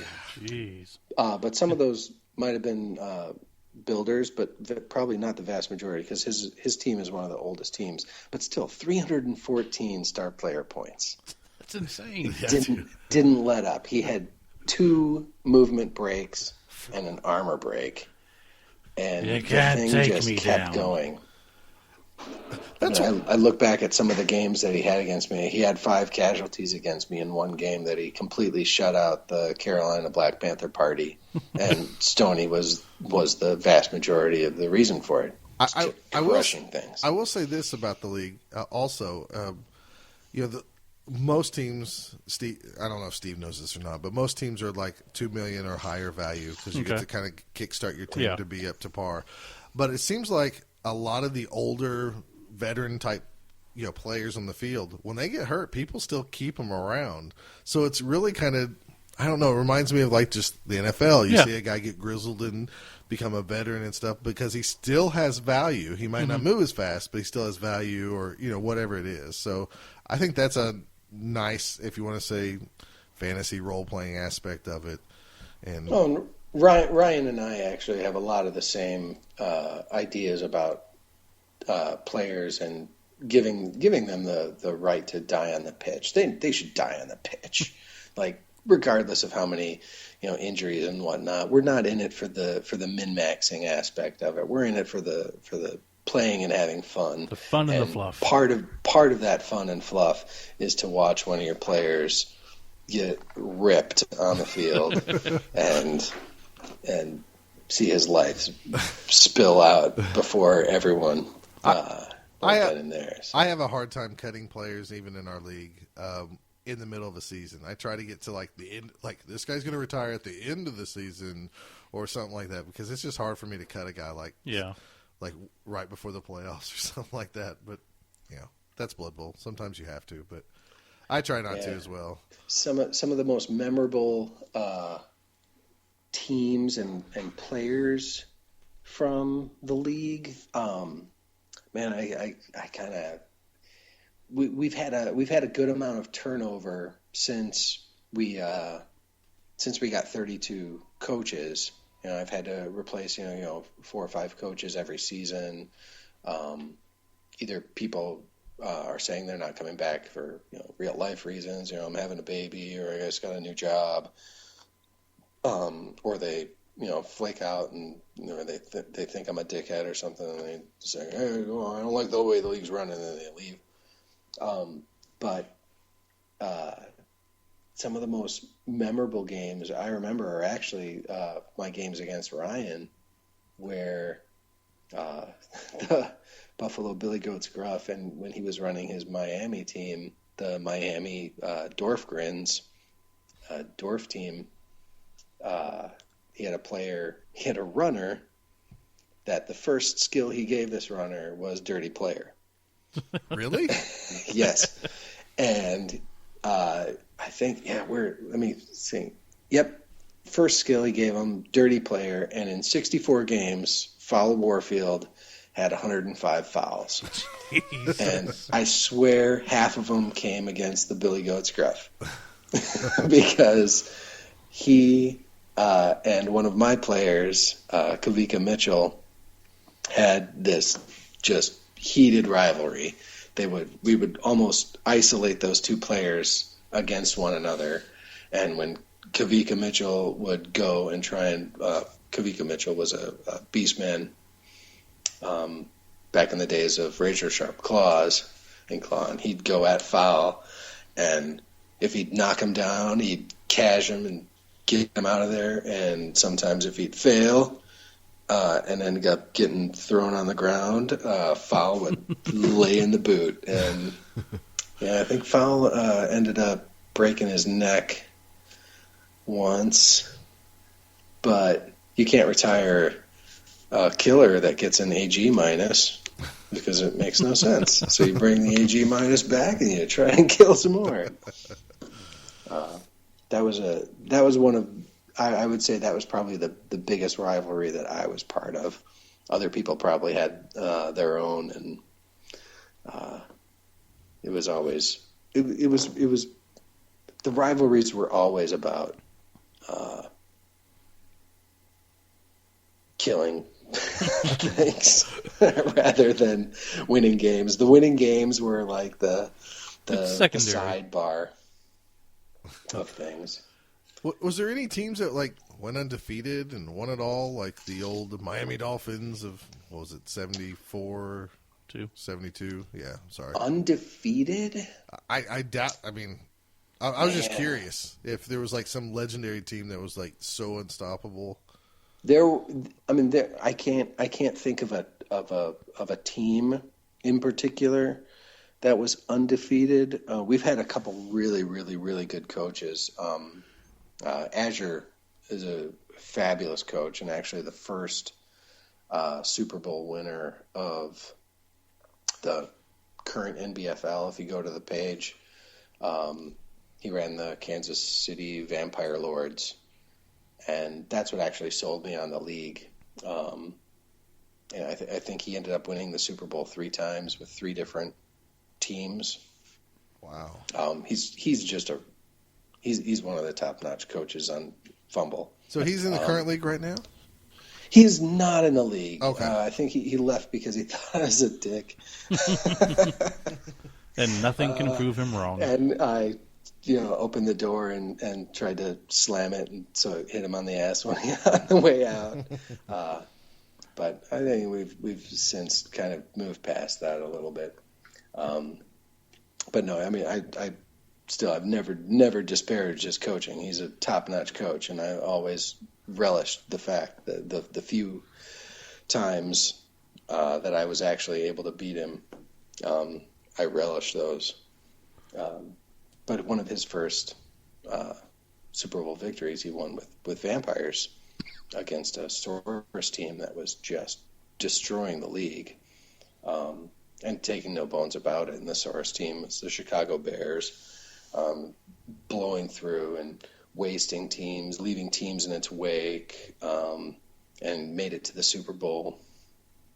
And I remember they were scheduled, and I was wanting to watch the Super Bowl. I wanted to watch them play their game. And I'm there waiting at the scheduled time, and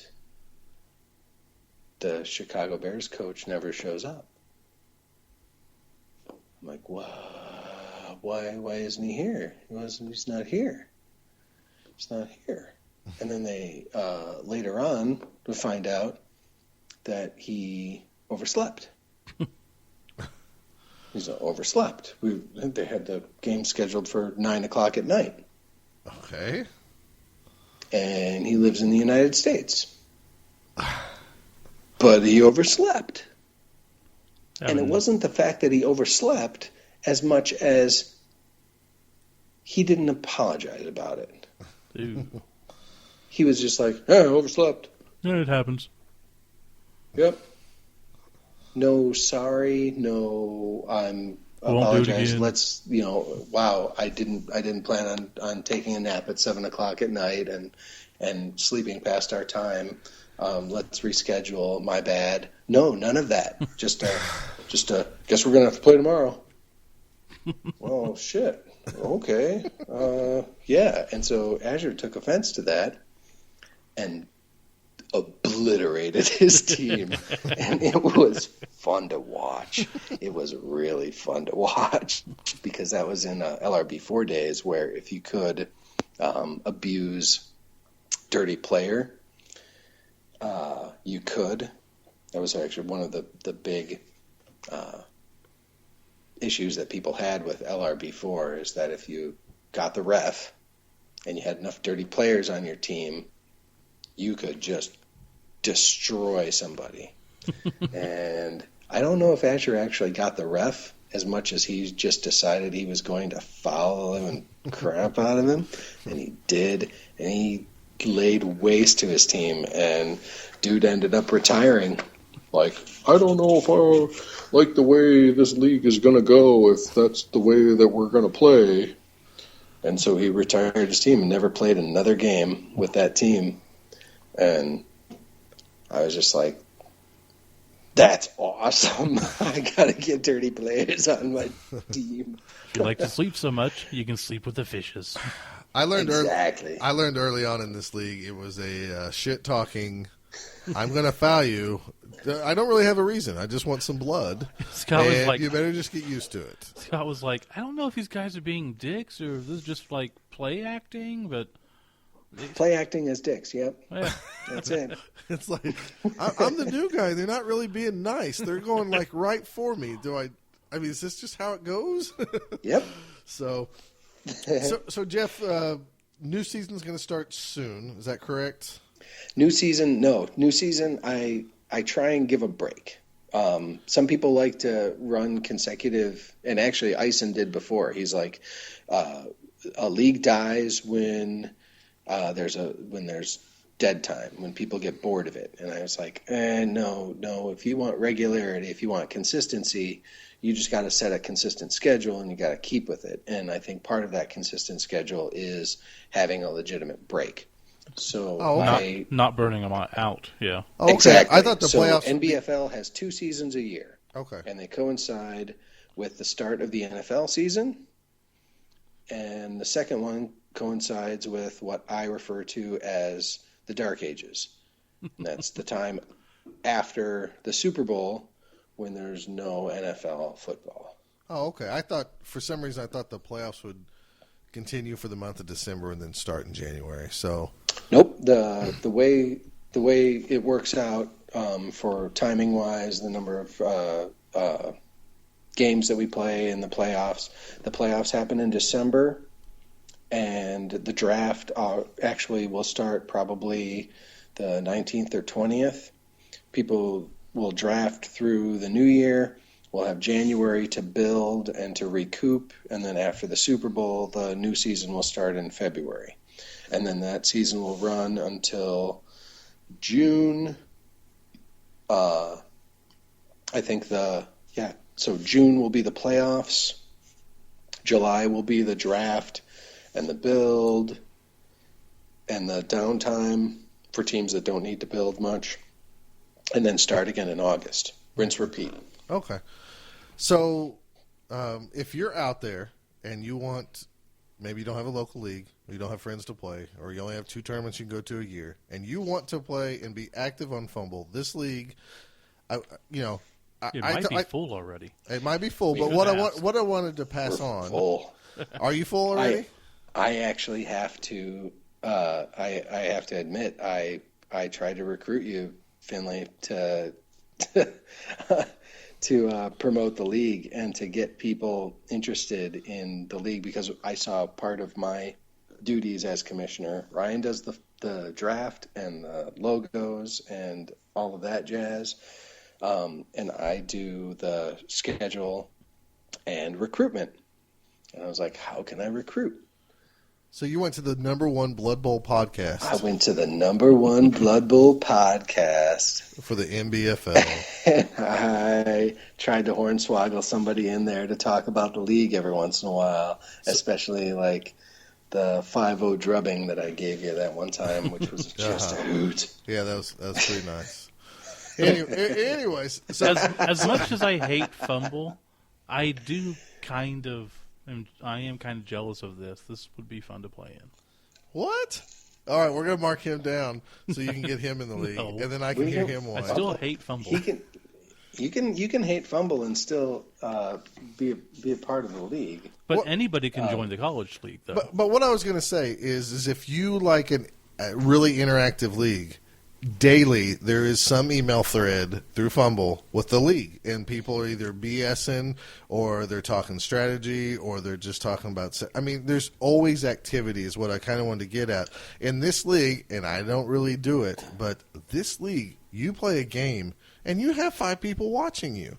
We have some people that were in the league that had to drop out that are still currently involved in some aspect of fluff that aren't coaching a franchise right now. That's awesome. Well, there's somebody who will do like write-ups and put them in the forums about like I give this guy a B+ for his draft rating and stuff like this.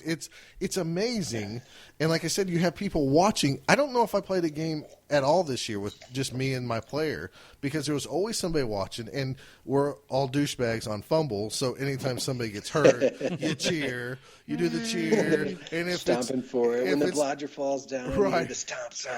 And if it's the good coach, the coach that should win, you boo everything he does. Boo! Exactly. And that's just part of the game. And there's always somebody watching. So this league is always interactive. Again, I still hate the dice generator. It is what it is. I'm gonna blame it for what it is. You hate the real dice in live. Not when they work. They go to shit for not you. When they work. Not when they work. Yeah, when they work for you, you love them, or you just don't take into account the fact that you just we rolled, don't just talk about it. 5, 6s, and 5s. No, we don't talk about that at all. That's skill. Yeah, that's skill. That should happen. But if there is somebody out there that wants to get into a really active league, and you can put as much into this as you want because there's people to give it right back. I guess now there's a waiting list for the league. It's a small waiting list, but yes, there is a waiting list. I mean, the reason that there is a waiting list is because we're actually getting to the point where people don't want to give up their franchise. I mean, for cry Keggy McHill, man, just lost his job, dropping out of his leagues. I was like, Keggy, do I got to replace you? And he's like, no, NBFL I'm keeping. I know that punk called me a quitter, and so bless his heart on Twitter. Like, I love me my Keggy, and he's staying in the league, and I'm happy about it. I'm happy as a pig in shit. So, well, that's awesome. Well, yeah, people don't want to give it up. Are you coming back next That's year? That's a good thing. What's that? Are you coming back next year? Should we do this now? You can't quit. You can't quit. Yeah. You don't want to. Why do you say that? You knew that the race you took was going to take 3 seasons. You going to quit after 2? Are you trying to bully me? Yeah. Let me tell you something. It'll work. After the here's the bad thing. I thought I was doing well in the league. I thought I had maybe a small chance because I'm so used to our league that we play here at the house, where if the division winner and usually the team right underneath them go to the playoffs. Okay. Yeah. This is like NFL. The division winner goes, and then the 2 wild cards wherever they're at. Mm-hmm. So, like, half the season I was thinking, as long as I finish second place in my division, I'm going to go to the playoffs. And that was like a real goal for me, even though I thought it was kind of a higher goal than necessary. And the last couple of games, I was really, really pissed off. And probably if you asked me 2 weeks ago, I definitely would have said I quit. And the other day I was looking at my team, and I'm kind of grown just like I do in our other league. I'm attached to the players. And if I decided to take off a season, I might not get those players back. And so you have some fun players. You have some really, really, really fun players on your team. You can't let Stoney die. Stoney has to continue on. No, Stoney's dead. He killed Stoney. I But I know, thought but he- he's a Nurgle That was Rodder bad, now. see. He's still in the league. He came back as a rodder. He's a Rodder. Oh shoot, he did. Stoney's alive, dude. Well, sort of. I don't know if he'll make the final roster for. Yes, I am going to come back. I'm going to gripe and piss and moan when somebody beats me, and then I'm going to say I got lucky when I win. But right now, I'm single dad. I got things. I don't have much to do, so why not play at least one more season? So yes, I'm going to be back with the Stanks for one more season. I want to see if I can get a good draft pick to replace my Pestigore that got killed, and maybe we'll make something of it. And I'm actually really having fun with the. I don't know if it's really an experiment, but I've decided to take tentacles on most of my guys, and it's when that works. It is so much fun to listen to somebody bitch and moan about it. I remember hearing I'll winged. tell you, it's frustrating as hell playing against it. I remember It's more frustrating to play against the tentacles than it is to play against your foul appearance all over the place. Because I can outrun foul appearance, right? But not if I'm tentacled. Yeah, Scott was like, winged humans just giving me crap about taking tentacles, about how bad of a skill it is. Then he played him. He's like, he got stuck all game. He hated it. It was so He awesome. was yelling at me. It was pretty awesome. But tentacles seems like they all work one game or they don't work at all. But I mean, that's dice rolling games. So, but yes, I'll be back. I can't give up some of those players. So yes, you Gonna suck get with your me, stank on, and I'll probably do the same. It's pretty tough, but yeah, I don't know. The fluff side of it is fun. It really is, and I like the parody of the NFL teams because it reminds me of a lot of the second edition Blood Bowl. Yeah, so. It is fun times, and we got a bunch of we have vastly eliminated the douches except for Liquor. Well, but we keep him around anyway. Why don't you move me over to the other side? Because I was noticing why I finished I've finished really bad on what is it, the NFC. I would have probably made the playoffs on the other side of the bracket because there were some teams that didn't even have a winning record that made the playoffs. I think there are ebbs and flows, my boy. There are ebbs and flows. Well, so, awesome. This year, the NFC ended up taking a lot of them, but the dice may say otherwise next year, and next year the NFC might end up getting taken in the shorts, and the AFC may end up having all winning records. And well, I would like to request to play players that are like me who have only about 100 fumble games and not thousands, if possible. Well, then you don't want to move to the AFC because that's where Brasky is. Okay, yeah, that's right. I dodged him. I think last year I played the Cleveland team, won, and then he took over the Cleveland franchise right after it. And I was like, thank God I didn't have to deal with the WMDs. Yeah. So the league is full, and we'll just wrap this up here. But the league is full, but if anybody wanted to get on the waiting list or play in the college league and wait for their turn in the big leagues, that's one of the places that I go to immediately when I don't have anybody on the waiting list. I take a look at who's playing in the NCBB because they have players that they may have invested in. If they played 3 or 4 seasons, they play 4 seasons and graduate a player, he goes into the draft, and they may want to try and snag him. So yeah, the NCBB doesn't limit its coaches. As many coaches as are interested will get into that league. It's not run as tight of a ship as the NBFL, but that's only because I only have 32 coaches, and so if somebody's not cutting it, they'll get replaced. Right, but it's a good gateway to eventually get up to the big leagues. It's a fabulous gateway. Okay. And there's a good number of the coaches that are in the NBFL that are also in the NCBB.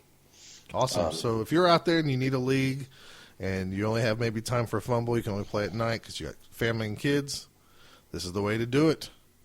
It's fun times. So what's the college league again so people can look it up? NCBB. And then our league is the NBFL. Correct. And if you wanted to get hold of Mr. Jeff Gallenbach, it's Jeffro, Jeffro on Fumble. Yep. Anything else you want to plug real quick? Side Little Boys? No. Wow. So you take the Penn State team, huh? That's my little Slurpcast shout out. That's great. Well, Jeff, you and your family have a very Merry Christmas. Try to stay sober this year. Try not to touch Santa Claus. Not a chance. All right, you have a good one. We'll talk to you later. Take care. All right, bye-bye. Goodbye. Bye. Okay, I'm going to open another little one now. Oh, yes. Okay. Yes. Oh, stupid tape. Okay, hold on. I got to cut this open. It's in your beard. Here we go. Oh, hey, Scott, hey, Steve, D. Lawson Tim here. Man, thanks for opening that box. Last time I shipped myself with a do not open until Christmas sticker. I almost ran out of beer and snacks. Anyways, I just wanted to wish you guys a Merry Christmas and have a Happy New Year. Now, if you guys could kindly ship me back to Canada and pay the shipping, that'd be great. Anyways, thanks a lot, guys. Cheers. Oh, T. Lawson Tim. Yeah, but we got to send him back to Canada. No, we're not going to send him back. He can come. He can play in our league. We're going to teach him the ways of the fluff and the random skills. Sorry, Tim. He can hang out with Johnny. Yeah. We'll put him over in the corner. We'll have a tea party later. Ooh, tea party. That's right. After lunch, it's tea party. Nice. Ooh, I'm opening one.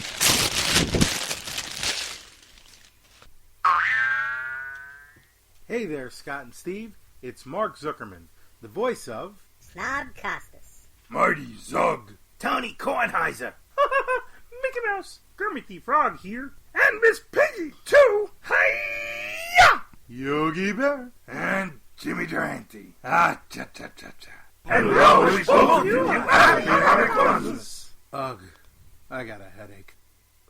Okay, well, that one we're going to just go ahead and give back. I think he might be kind of crazy. That's a lot of stuff. It sure is. I don't think he's really the voice of Zug, though.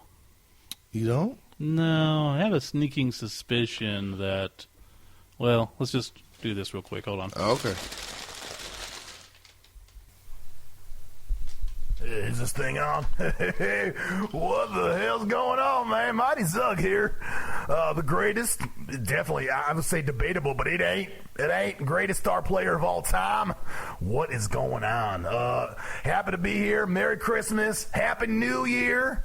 Bolt Town wanted to bring me as a present under the tree, and hell, I'm as big as the whole tree itself, so I don't even know how I fit down here. Logistics ain't working out, is what I'm saying, Steve. Come on, you're supposed to be the smart one. I'm just kidding, there ain't no smart one. Anyway, I'd love to be with you at an upcoming tournament or league. You can buy me, okay? My price has been lowering every week. Black Friday sales still going on. I want to be a part of your team. Remember, Mighty Zug, vote Zug 2014. Wait a minute, the year's almost over. Damn it.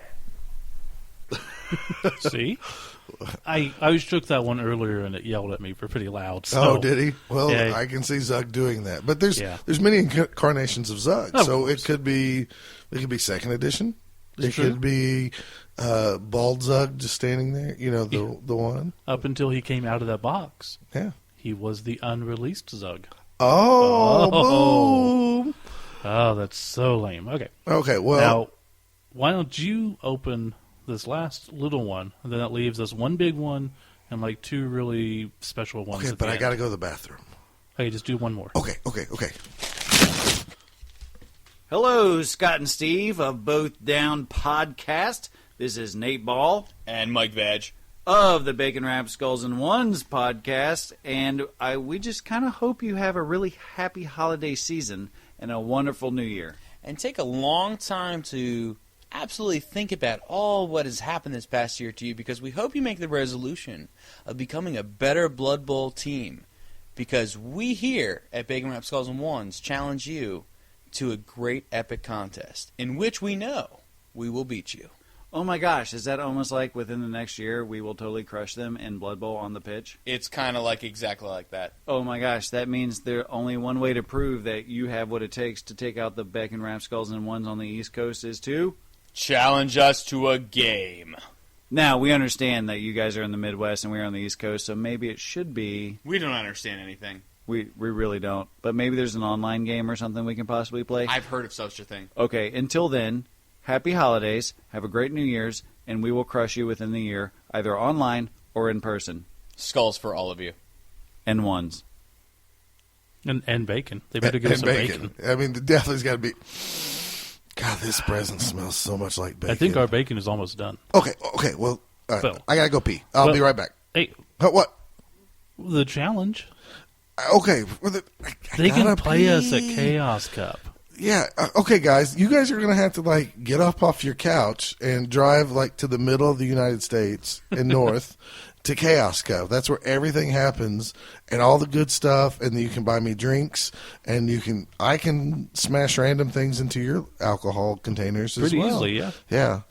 And we can maybe play some Blood Bowl. But, yeah, we'd love to accept your challenge when we can meet. And I would prefer not to have this challenge on Fumble or Cyanide. Okay, I gotta pee. I gotta pee. Are you having a good Christmas so far, Steve? So far, it's been pretty good, yeah. Would you like to open up something else? Do we have another big one? Well, let me dig around here. And hey, what about this one? This one has both our names on it. Ooh. Should I do the honors, or do you want to? No, go ahead. All right, let's see what this is. There's a lot of tape on this thing. All right, let me get the top off here, and hey! I know I'm not a very big guy, but that is a tiny box. That's what she said. No, wait, that's what you said. No, wait, that's what I said. Can I say that's what I said? That's what you said. Tiny boxes are great. How are you doing? It's Sarge. Or as Scott would always say, Oklahoma City Sarge. Well, we could call him Mike Tate by his real name, but then he would get mad, so I'm not going to do that. That's true. Alpha log. Even though I seriously doubt any of my students play Blood Bowl because you just kind of outed me. We'll have like Get a out little of the closet. beep out of Steve will work his wonders on that. I don't know if I've ever added a beep. So we have a Sarge for Christmas. It's like our little tin soldier or something, right? Or a nutcracker. We could put some nuts in his mouth. And you go first. I can go first? Mm-hmm. No doubt. Well, let's see. Since we've talked with Jeffro already about an online league, and we've talked with Extreme with a past league that he was played in and currently is playing in. Yeah. I guess we could talk about our league. What's it called, Steve? The Dragonfire Blood Bowl League? The DBBL. That's right. So, Sarge. Yes, sir. Why don't you tell us something about the DBBL? Well, as your what a great lead-in! Just tell us something about it. No, actually, I play in it. There we go. Can I pick the topic? Since Sure. we've unwrapped him, yeah. Let's talk about the Isle of Corsica Pogos. Okay, that's Sarge's goblin team. Yes, but they're not goblins, but they are right. What? So why don't you just, since this is a fluffy cast and we try to encourage people to name their players and to create backstories, why don't you give everybody a treat and tell them the backstory about the Isle of Corsica Pogos? All right. So, in my little fantasy universe in my head, the Isle of Corsica is a dungeon prison, sort of an old world Alcatraz, if you will, where they send the absolute worst criminals to be executed away from the public eye, where they can't do any more harm. However, the warden there, he got a little greedy, and he started to realize, I got a whole lot of guys here who are just absolutely bloodthirsty, vicious killers. I think I can start a Blood Bowl team with these guys. That's a good start to a team. Yeah, exactly. So he does, but he knows he can't just go out and put them out there. The local royalty, barony, what have you, they're going to get upset that these charges that he is supposed to be executing, he's instead paying. So, in order to keep the team incognito, he puts clown makeup on every single one of them. They are the Isle of Corsica Pogos, or ICP for short. And they just go out there and demolish everything. Their fan base is largely made up of their victims' families, who of course don't know who's playing, because they all play covered in clown makeup and goofy clown costumes, and with goofy clown names. Goofy clown names: Bobo, Coco, Coco with a K, Ho Ho, Ho Ho. I remember Ho Ho. Remember him on Channel 5? Oh yeah, Ho Ho the clown. Yeah, That's right. Mm-hmm. It's a local TV clown. Yeah. He had a sock puppet that he talked to. Mm-hmm. Anyways. And of course, this is Sarge's second name for the team because I believe I strongly railed against the Juggalos. Yes, the Georgetown Juggalos was my original concept name. I forgot about that. Yeah, I was like, I don't want to play I was against promptly Juggalos. vetoed, so I came up with the slightly more creative Isle of Corsica Pogos. And who are your trolls? My trolls are currently the Great Malenko and Jake Jekyll. It started out as Jake and Jack Jekyll, but Jack died. Yeah. So do you have a sub for when the other one dies? Yes, after the other one dies, I will go to the musicians, if you want to call them that, real names, or at least their stage names, Violent J and Shaggy Two Dope. I should specify for your listeners, I am not a juggalo. No. I do... He lies, he has a face tattoo, and he'll cut off his nipple for $5. Again. Yes. Right. I actually do enjoy some of their songs. And Sarge is actually the one who convinced me. I know Johnny's talked about them, but Sarge is like, no, actually, their first album's really pretty good. Yeah, And Great I'm like, Malenko eh. is a good album. That's not their... And is it that is. their first? I don't know if it's their first Well, one. It's their honestly. first main label one. Yeah. But yeah, I did There was a listen to that couple and I right actually in liked there it. that were actually pretty good. Yeah, it's a I good mean, if album. you feel like, like hating everybody and wanting to kill them and chop them up, and like they're That zombies. was more It's like kinda good. stage psycho stuff I know. than just real stupid. I'm crazy going chicken stuff. hunting. It is. It's very good angry music, though. I mean, Mhm. when I'm just like really pissed off, I plug that album in, crank it, and just scream at the top of my lungs. Give yourself a face tattoo and find a nipple to cut off. Exactly. For $5 or Yeah. less. I usually go to a Pretty Hate Machine. Yeah, that works. Or And then you Downward followed Spiral. up with some nice Michael Bolton, Have Yourself a Shame cry. Mm-hmm. Yeah. All right. Like, oh. That's after his shame and whack off.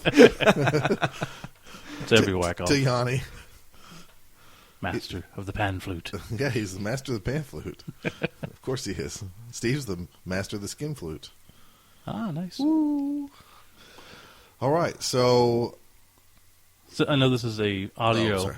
program, but visually the team is also very striking because that's what I was. Yes, okay, you went out and got models from pretty much everywhere. I did. I went to. I guess I'm going to do a little plug here. I went to War Store, which is an online store that sells miniatures. Is that the same thing as Neil's War Store, or is that different? I believe it is. Okay.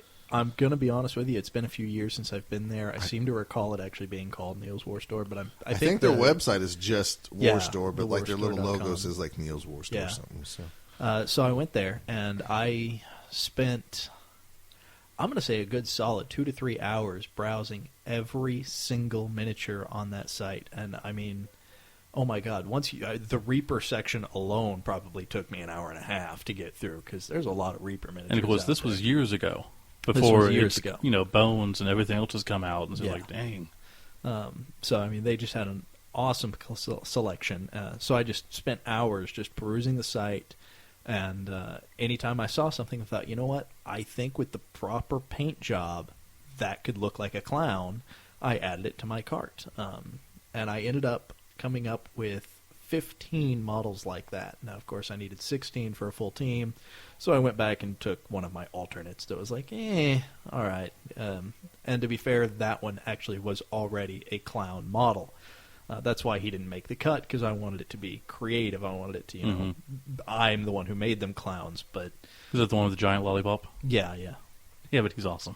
He is awesome. I painted him, and that gets me to my paint jobs. I don't know if a lot of people are aware of this, but there is a Clown Hall of Fame. And whenever you graduate from clown school, you are required to come up with your own face paint job. And you paint that face on an egg and send it to the Clown Hall of Fame, and they put it on a wall, and it is trademarked. Oh, wow. You are the only one who is allowed to use that exact face paint scheme, I guess. So I wanted to keep that.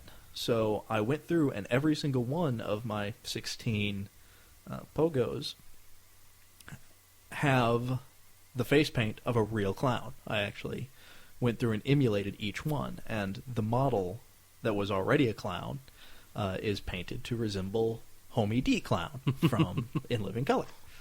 And so he has a giant lollipop, and I painted him with the pink and yellow garb and Damon Wayans' face paint job, and I painted a little black power fist on the lollipop. I love the fact. Damon Wayans' paint job. Is that a nice way to say African American? No, Damon Wayans played Homie D. Clown. No. I wasn't being racist. Doesn't he have black skin, though, the model? Yeah. Oh, okay. You're saying, like, you mean the actual face paint? Right, I mean the actual face paint. Was that in the Hall of Fame?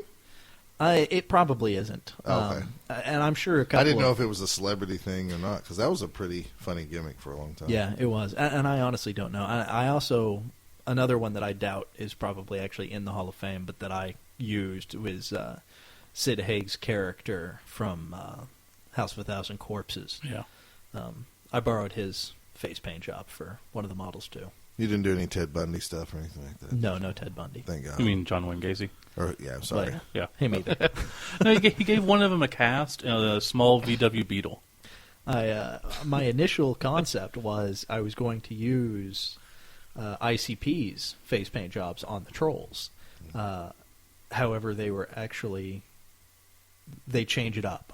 When I was looking for images online, they have numerous face paint jobs, and it was like, oh, well, at this point, that's just kind of out the window because I'm not going to repaint them for every game. Right. Although that would be dedication. Yeah.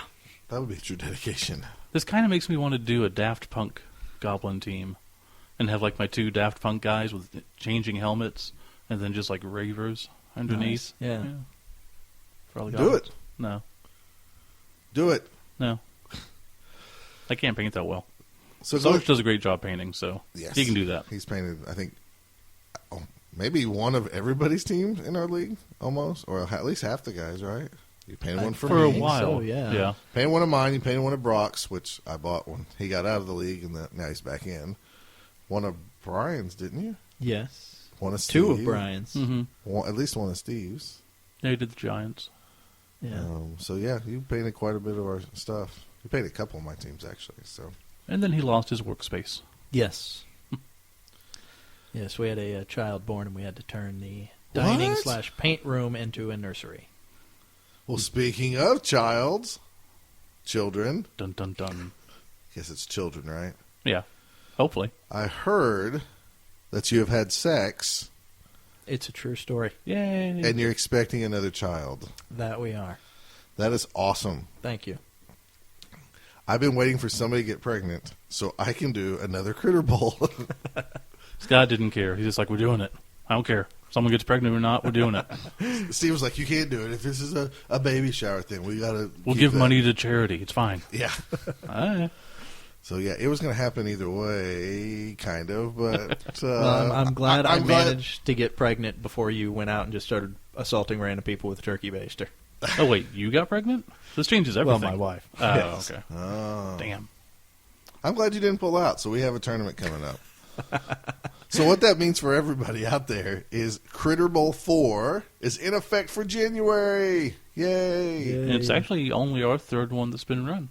That's right. This tournament, actually, I don't know if you knew this, Sarge. By popular request, I guess you could say, the guys up in Indiana who listen to the podcast and friends of the podcast. Extreme, who was just on. Okay. Yeah. His brother was knocked. He had sex, too. And his wife became pregnant. So he asked if he could do Critter Bowl 3. Or he actually said, can we do a Critter Bowl up here? And I was like, only if you name it in consecutive order. So we can kind of keep this tradition that this thing is like a baby shower Blood Bowl tournament. Mm-hmm. So that is very awesome. So they did change the rules a little bit. They only played with the same ball for everybody each round and stuff because blasphemy. Those guys can't. No, those guys up north, they're hardcore tournament guys, so they can't handle weird random stuff. They couldn't handle random skills. They couldn't, changing weather. Oh, they couldn't handle our changing weather tables. I mean, it's a real challenge if any of those guys had the guts to come down to Oklahoma Bowl and playing a real tournament like that, or Yeah. Critter Bowl, or Yeah. Nuffleween or whatever. So should we talk about some Critter Bowl? Sure. Okay. So it's going to be on the 24th of January. It's a baby shower. We're going to. Steve's going to buy pizza for everybody. We're going to just play the tournament, and when everybody gets hungry, we're going to order pizza, just like we have before. Stop in the middle of the tournament, eat, hang out, all the cool stuff. Usually this tournament actually runs really smooth. Yeah. And a lot quicker than most tournaments because we just stop to eat and keep on playing. And then we shower with babies. Yes. We do shower with babies. Technically baby's blood. It's hard to do the whole baby. Well, kind of. Yeah, if you want to do a baby, you can do a baby. Throw a bunch of them up in the air. Make it rain. I'm making it rain. That's a funny visual. Yes. Entry fee is. So you think of all the dead babies on the ground? No, I don't. Yeah, I don't like. I think of them like cartoon characters, so they don't. Right, die. they just bounce. Right. Exactly. Very true. Entry fee is $20, or if somebody wants to donate more, all the money for the tournament is going to go to your Directly family. to Sarge. So, man. Actually, I think last time it went to Amazon because we bought something for Brian. Was Brian last time? It was Brian last time down here. So yeah, we got him a crib. Regardless, Yep. I think the first year we did it on a gift card, didn't we? Or did we give you cash? I'm pretty sure it was a gift card. Yeah, I think it was too. So. Something like that. Anyways, the family gets it, because they're going to have to buy 1 billion diapers because babies just crap all the time. And when they don't crap, they pee about 75 times, and then... And they tried cloth diapers, didn't you? Oh, God. Against every piece of advice I gave my wife, yes, we tried cloth diapers. That lasted like 3 days. Man, she's not a good hippie if she can't make it more than 3 days. Did you have to fling the turds off first and then throw them in the washer? Or? I'm going to be completely honest with you. I never used a one. Okay. It's probably largely my fault that that experiment failed so miserably because I just kind of refused to play. So you sabotaged it. Yeah. Good man. Yeah. So if you're not familiar with Critter Bowl, it is a tournament where with every kickoff there is a kickoff table, not necessarily a kickoff table, but a ball that will be used. And each ball is pretty much themed off a critter itself. So that kind of gives us some crazy chaos amongst the games. We actually had a whole episode devoted to this, and we talked about the balls, and people sent in suggestions for new balls. That's right. And what I did was I know way back when we did that, I was like, I'll probably use all of these. Well, I decided to just use 8 of them.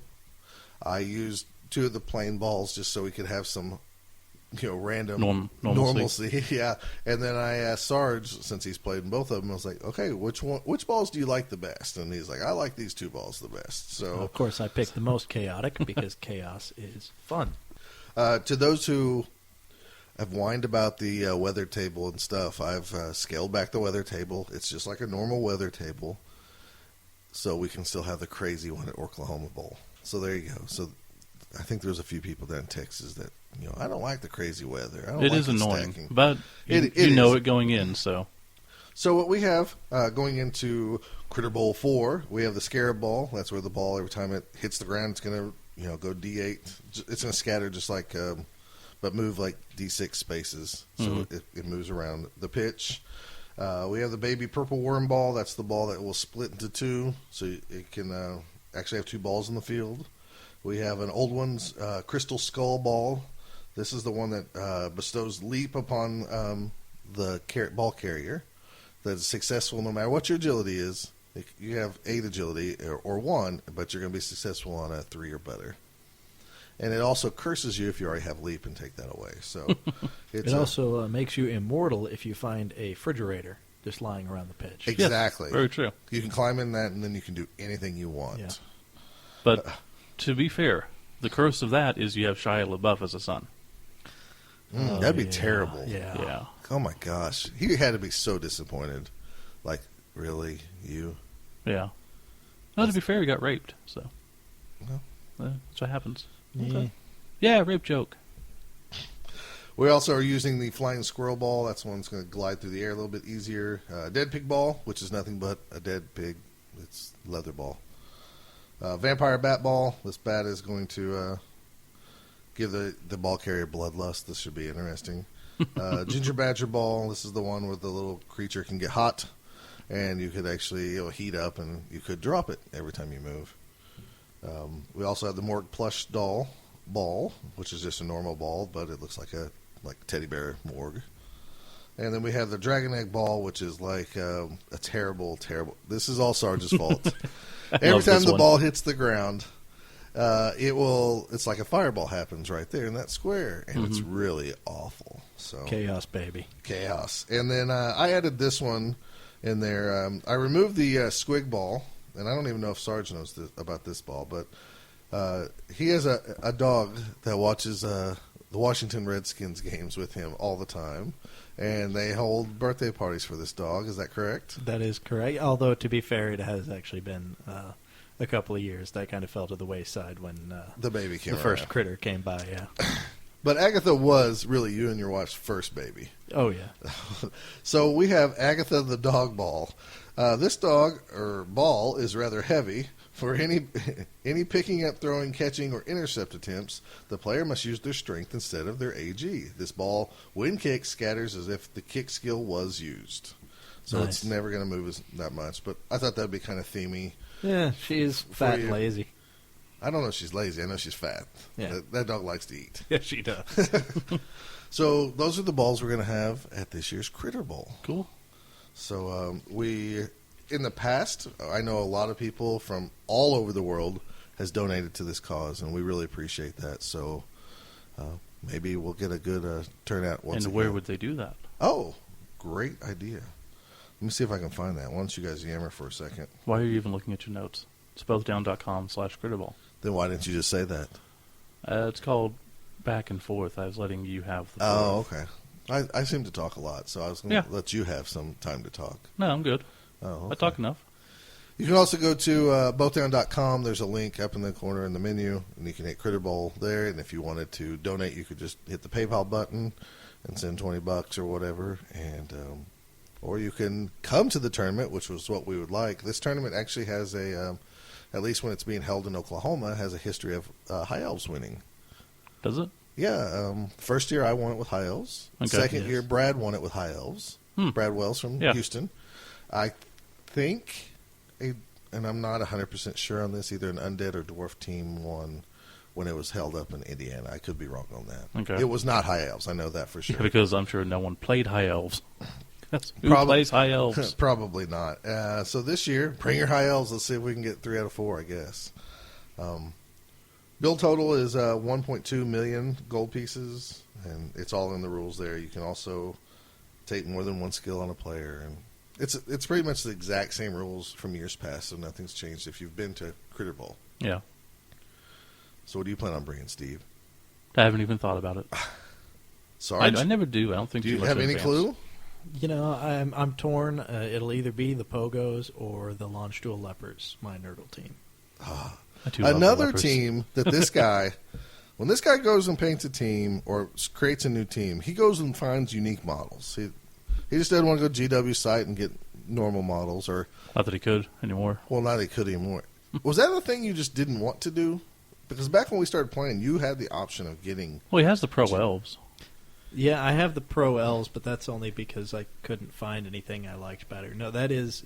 Because I come from both 40K and Warhammer Fantasy, and I always made it a point to use as few official real models as possible. I just really enjoy the modding and painting. Right. Your Nurgle team also, I think you found all your Nurgle warriors, they're like larger than life big, and they're creepy looking, almost like Cenobites, or something like that.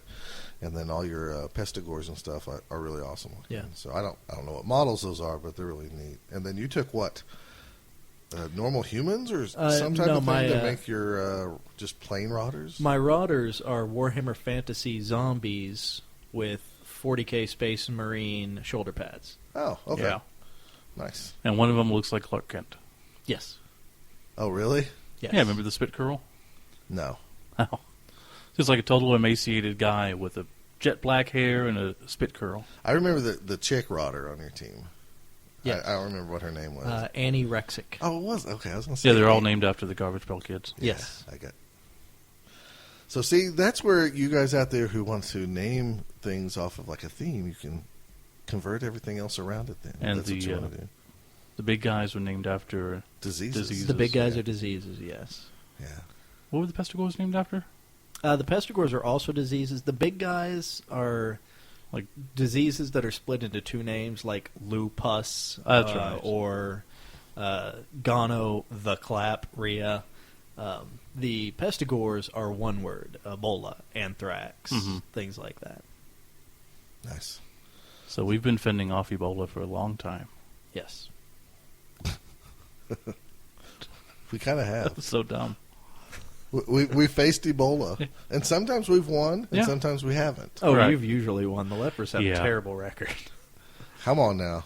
No, they're pretty crappy. Yeah, they won back of the pack like the last season. I understand that, but they've also won the NIT. That's true, they did. So you have won some tournaments with them. They can get streaky. That's true. They're always close, though. That team is really rough because, yes, I can usually beat them, but I hate facing them. Yeah. Oh, another thing about the lepers that just came to mind that I should have mentioned earlier, because I personally love this. I know I'm tooting my own horn here. My Beast of Nurgle, his name is Alzheimer's. Yes. And every time he dies, I buy a new Beast of Nurgle and name him Alzheimer's, because in my own twisted logic, he just forgets that he's supposed to be dead. I'm back, guys. Ready to go. Al, you died 3 weeks ago. Has he ever died? Once, yes. He has died once? Yeah, and Jeez. he came back. I didn't change the name at all. No Alzheimer's the second or anything like that. Just same name. He just forgot his skills. That's awesome. I have a Nurgle team on Fumble. And I know we already talked about this with Jeffro, but Sarge wasn't here during the interview. But they're really fun. And they really are. I've only played them once. I get to pick skills, so it's a little bit different than what you're dealing with in our league. Right. Of random skills, but let me tell you something. Having a whole team of tentacle guys, you need to try that for a tournament. It's so frustrating. At Rock Cup, that's what won me. Got me second place anyways. The tentacles on playing against Brad's human team, I think. And he had 2 human catchers, and I just broke away with the big guy, went for it twice and tied him up. I'm like, I'll get at least one turn where they have to try, foul appearance or tentacles, either way. And they failed foul appearance, couldn't block me away. Failed tentacles, couldn't move. So moved up, next turn, same thing. Moved up, next turn, same thing. Hit him out on the sidelines. It's like, yes. Yeah, when those guys work, they work really well. But he was so frustrated. Well, great. I hope we have a good turnout for Critter Bowl this year, and I hope everybody who can donate, or if you want to send prizes, because we don't. Critter Bowl is one of those. Since it's a fundraiser tournament, we just do certificates. Is what we do, and no trophies because normally those cost a lot of money. Yeah, so we just decent amount anyways. Well, right. So yeah, we want all the money to go to the family and to buy diapers for the baby to poop in. So. Or if Sarge wants to wear them and poop in them, he can too. Oh, I do. Do you? No. It just depends. Oh, it just depends. Great joke. Drew's going to like that. Oh, he will, yeah. All right. Well, anything else you want to say this is worldwide now. You're like a celebrity. Nice. And you teach college at where? See, I threw that off? Nice, yeah. Saving what I messed That's up right. earlier. You teach college somewhere, right? Sure. Truth and Consequences University. Okay. In New Mexico? Nope. That's the trick. Okay. I don't know. No idea. I'm going to go with my just a hint for anybody out there who wants to metagame. I'm going to be playing some type of elf team for Critter Bowl because I've done that. But not high elf. Not high elves and not pro elves. So it's either going to be wood elves or dark elves. I haven't decided yet. Well, it's going to be dark elves. Because I don't have my wood elf team painted? No, because you don't want to get the lose your leap skill. I'm not worried about that one ball. I know, but that doesn't scare me. Okay. I mean, War Dancer is pretty awesome. Then take your War Dancers, and you're going to get that every single game. I might. All right. Well, I guess this is going to wrap up this segment. We appreciate you coming on here. Thanks for having me. Since we own you now as a Christmas present, Yay. I'm just going to hand you off and let my daughters put makeup on you and fix your hair. All right. All right. We'll be back after this. Ooh, well, that's all the big presents. Now we've got these 2 little stragglers left. Now, we've got one that's really nicely wrapped, and then this one for you that's kind of like it. Oh, really? It's just a brown paper bag, I think. A paper bag. And Yeah. I'm supposed to... why can't people wrap stuff? I don't like... I'm not into this gift bag things. It's not a gift. That's not a gift. That's a... Okay, just open it up. Oh, okay. Thank you. Yes, I believe I'm ready to begin now. Everybody listen, put your motherfucking listening ears on. Hold on a second, let's redo that. Okay. I don't know why it stuttered. You want me to get like a Nope, paper bag? we're good. You're just going to play it? Thank you. Sorry. Yes, I believe I'm ready to begin now. Everybody listen, put your motherfucking listening ears on. 'Twas the night before Dubinsky Christmas when all through the trailer, not a creature was stirring, not even a mouse. Mouse ailer. It rhymes. The stockings were hung like my dick by the chimney with care. Hopes to sink dick would soon be there. Children all nestled are snug in your beds while vision of sugar plums stands in their motherfucking heads. Mama's in a kerchief, that stands kerchief, and I in my caps. I just settled on for a long winter's nap. That is all the lyrics, or whatever the fuck I have found. I have now been unfortunately distracted by all of the nudity on the internet, so I will bid you a motherfucking do. Merry Christmas and a Happy New Year from Zeta. What up, son? Oh, now you understand. That was a liquor bag. That's what... Probably held a 40. But it smells like piss. No, that's 4 Loko. Oh.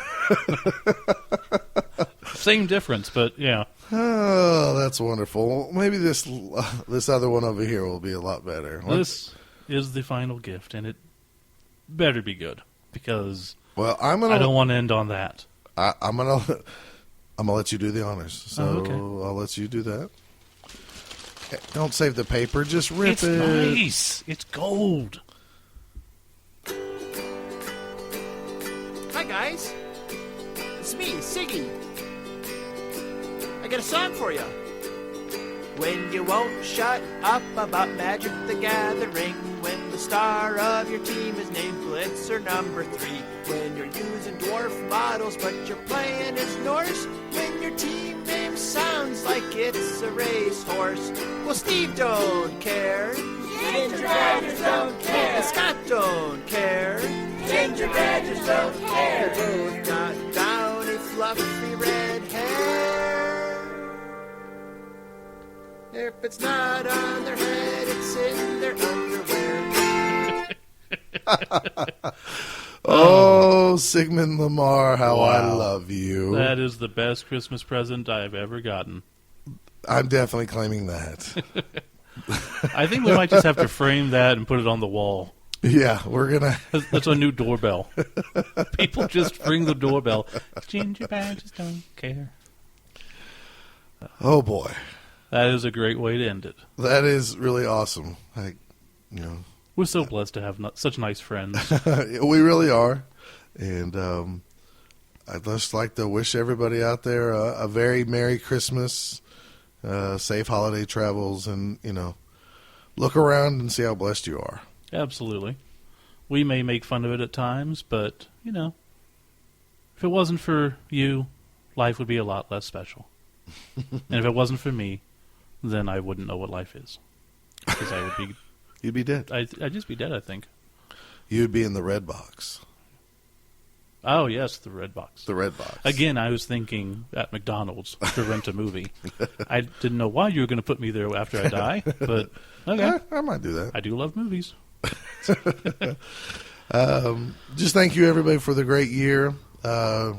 We've kind of actually been through a lot on this podcast throughout the years, through tornadoes and divorces and all that other junk, and everything gets magnified at this time of year, but everything's doing great in the land of the Gingers, and at least I think so. I think so, yeah. So we're very happy, and here's to another many, many years of preaching the fluff, brother. Mazel tov. Is that a... Happy Hanukkah. Oh, okay. Isn't that like a Maltel cocktail? Wow, way to be really racist. Racist? Why is that racist? You're mocking a culture now. No, I'm not. Wow. Happy Mazel Tov. There you go. All right. Okay. Happy Kwanzaa. I'm going back to bed. All right. I guess I am too. Okay. All right. Good night, everybody.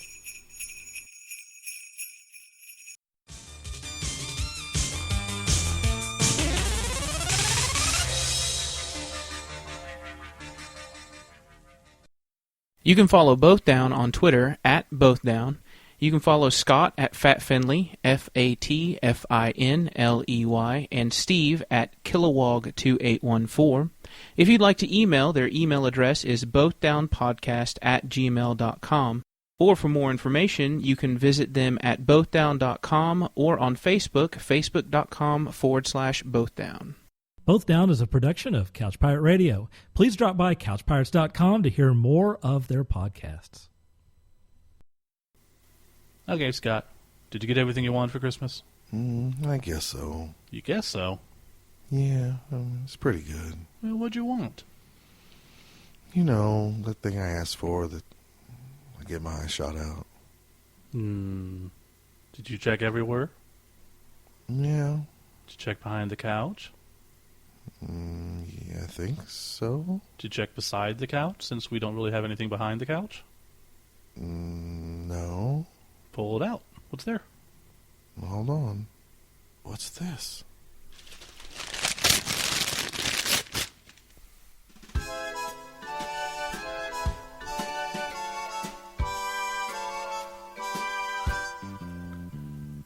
I really can't stay. Baby, it's cold outside. I gotta go away. Baby, it's cold outside. This evening has been hoping that you drop so in. Very nice. I'll hold your hands, they're like ice. My mother will start to worry. Beautiful, what's your hurry? My father will be pacing the floor. Listen to the fireplace roar. So really I'd better scurry. Or maybe just half a drink more. Put some records on while I pour. The neighbors might think, baby, it's bad out there. Say what's in this drink? No cabs to be had out there. I wish I knew how. Your eyes are like starlight now. To break this spell. I'll take your hat and your hair looks swell. I ought to say no. Mind if I move in closer? At least I'm gonna say that I tried. What's the sense of hurting my pride? I really can't stay. Baby, it's cold out there. Baby, it's cold outside.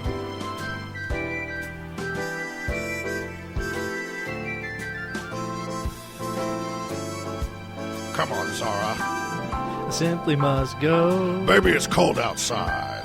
The answer is no. It's cold outside. The welcome has been how lucky you dropped in. So nice and look, warm. The window at the storm.